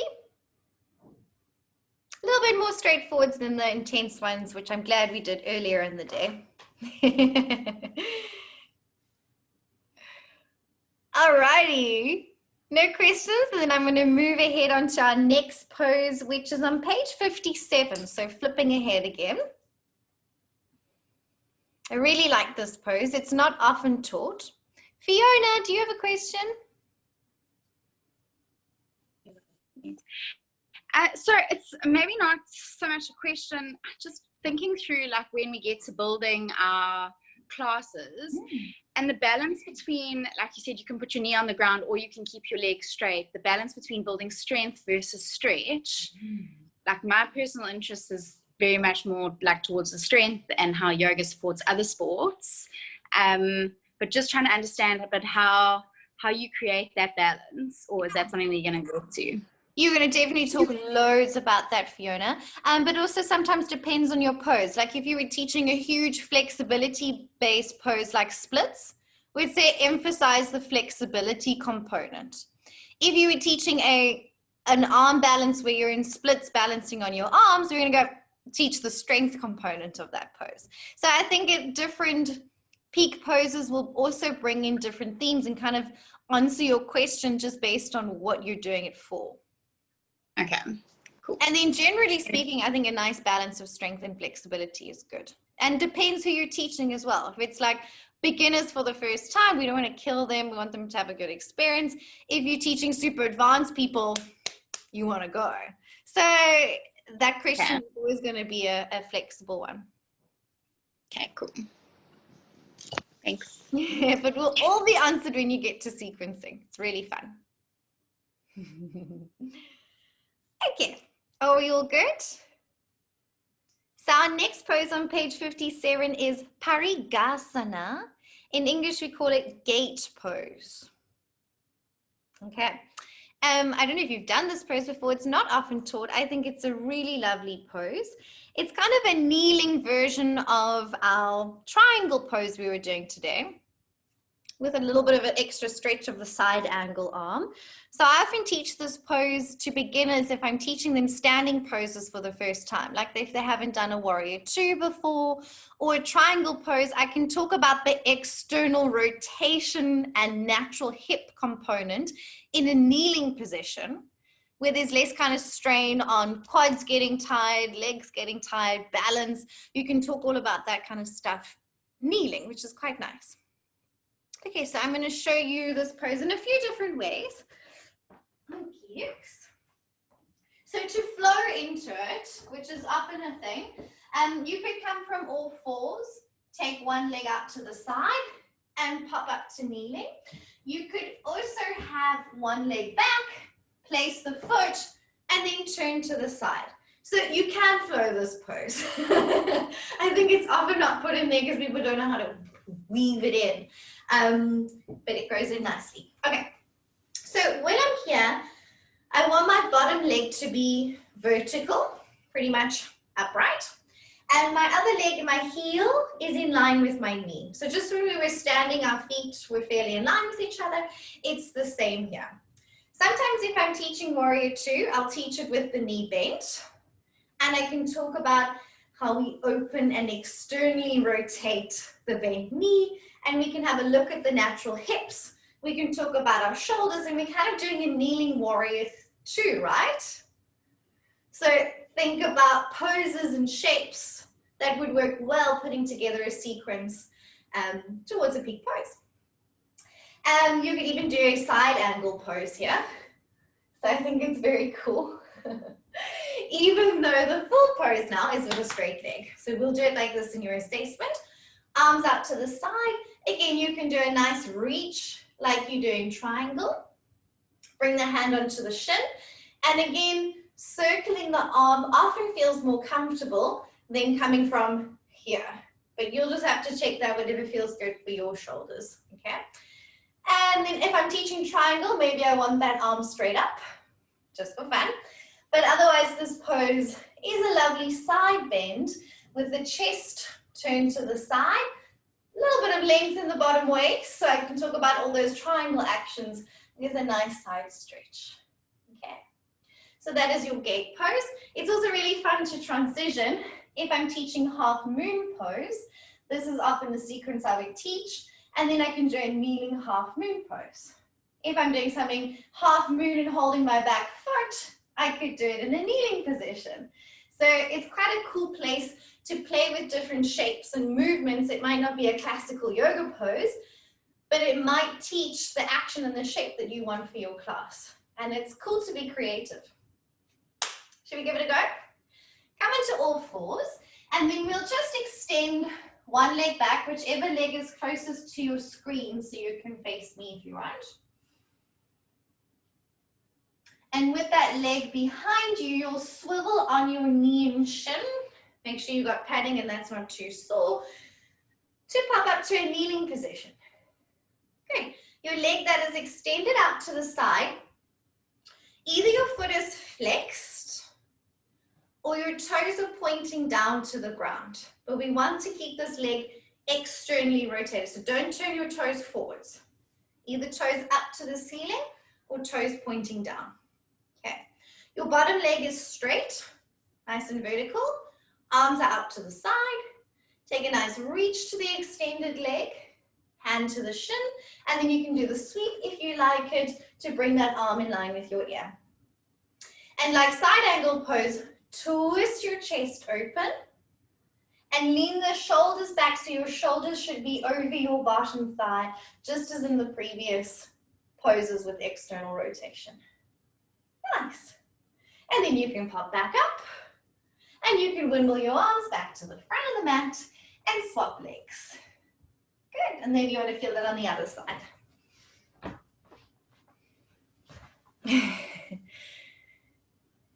Good. Popping up to kneeling, one leg out to the side. Toes either flexed up to the ceiling or toes pointed down. Arms out to the sides, take a breath. A nice side stretch to your extended leg. Hand to the shin or ankle. And then sweeping the other arm past your face in line with the ear for a lovely side stretch. Twist your chest open. You may need to lean the shoulders back slightly so that your shoulders are stacked over your bottom shin.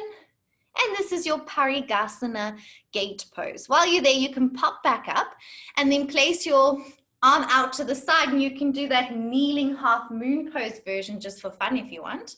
So your other arm goes out to the side towards your bent leg side. Put your hand on the floor, and then you can float your straight leg up to the ceiling. So that's also quite a fun shape to play with. just for sequencing ideas. You can do a little quad stretch there. I really like that transition. When you're ready, you can turn back and release back to seated. You can also move into side plank from there. There's so many cool things you can do. All right, any questions on your Parigasana gate pose? Nice stretch, hey? I don't have a question. I just popped it into the chat just as an observation.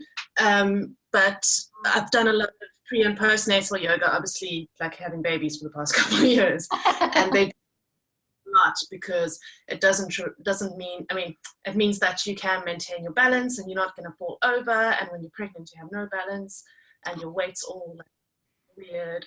So yeah, Candace, that's awesome. And so nice to stretch the sides of your body as well, which they also do a lot in prenatal yoga. Hey, lovely. Thanks for sharing, Candace. Okay, lovely little pose that. Okie dokie, one more pose for the day and then you're off for lunch. Sound good? It looks like you guys need it. You look a little tired. Okay, so our last pose for the day is reverse warrior. Okay, on page 58, reverse warrior pose. We'll teach it with what other poses? Where would this pose fall in? What does it work with? Warrior 2. Yes, Julie, warrior 2. So we can do this from warrior 2, side angle pose because the knee is bent. And you could also do it with a straight front leg as a reverse triangle as well. So any of those poses that have that external rotation that link well together. Okay. So if I'm coming from a warrior 2, I've got all the same alignment of my front knee stacked over ankle. You know what's happening in these legs now. And then to reverse your warrior, it's quite nice to do a little reach forwards and flip the palm up to the ceiling and then stretch back. Okay, so mostly this pose is just a lovely transition to flow out of the pose and windmill back to down dog, right? So a little bit of choreography. Now, a lot of you, especially with the knees, don't like the pressure of this hand pressing on your back leg, okay? So don't put too much weight on your back thigh as you reach back. You also have another option, which is quite nice. You can take your back hand, bind it around your lower back, and reach back, which is often a preferred version so that you don't have weight pushing on the back knee if that feels a bit sticky for you. Okay, my chest is opening up towards the ceiling. It's a little bit of a twist and a side bend. And I use that to windmill back into downward dog. Okay, I can also do a reverse triangle. So say I'm in triangle pose. Okay, then I can inhale, come up, reverse my triangle. The only difference is my front leg is straight. I can have hand on the back thigh lightly or take the bind around the lower back. And use that as a transition to windmill back to downward dog. Sound good? Okay, let's go. Last little flow of the day.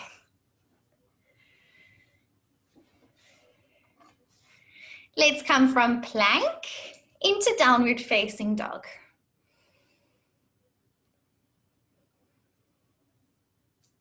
Good.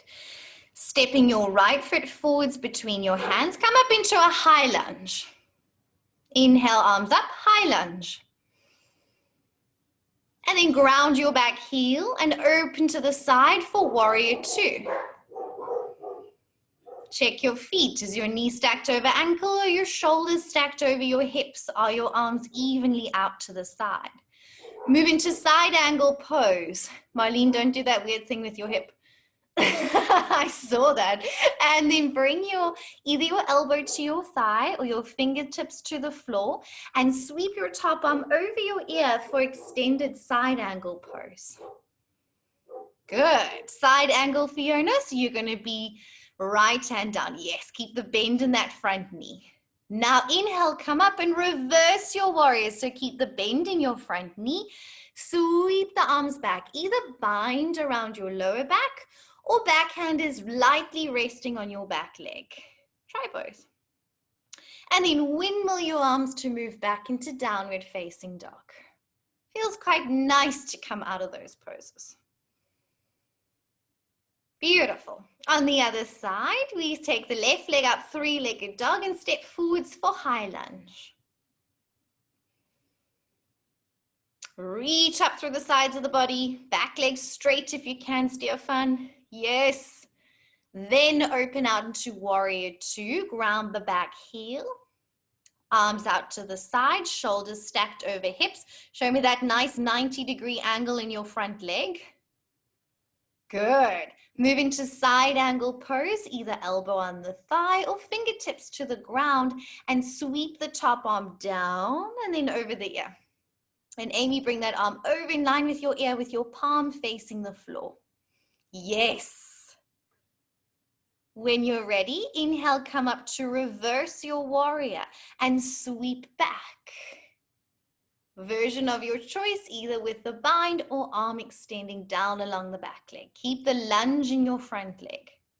Windmill the arms and move back into downward dog.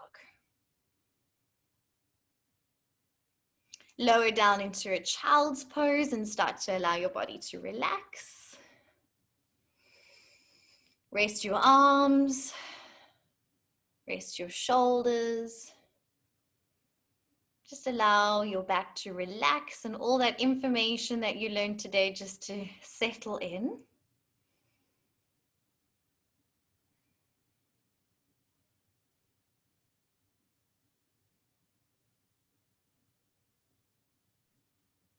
And then a tight little ball, roll your nose into your knees and slowly roll up into a kneeling position.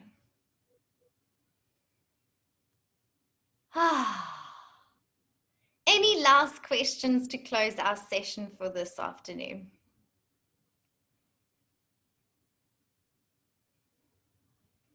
We learned a lot of very important poses today.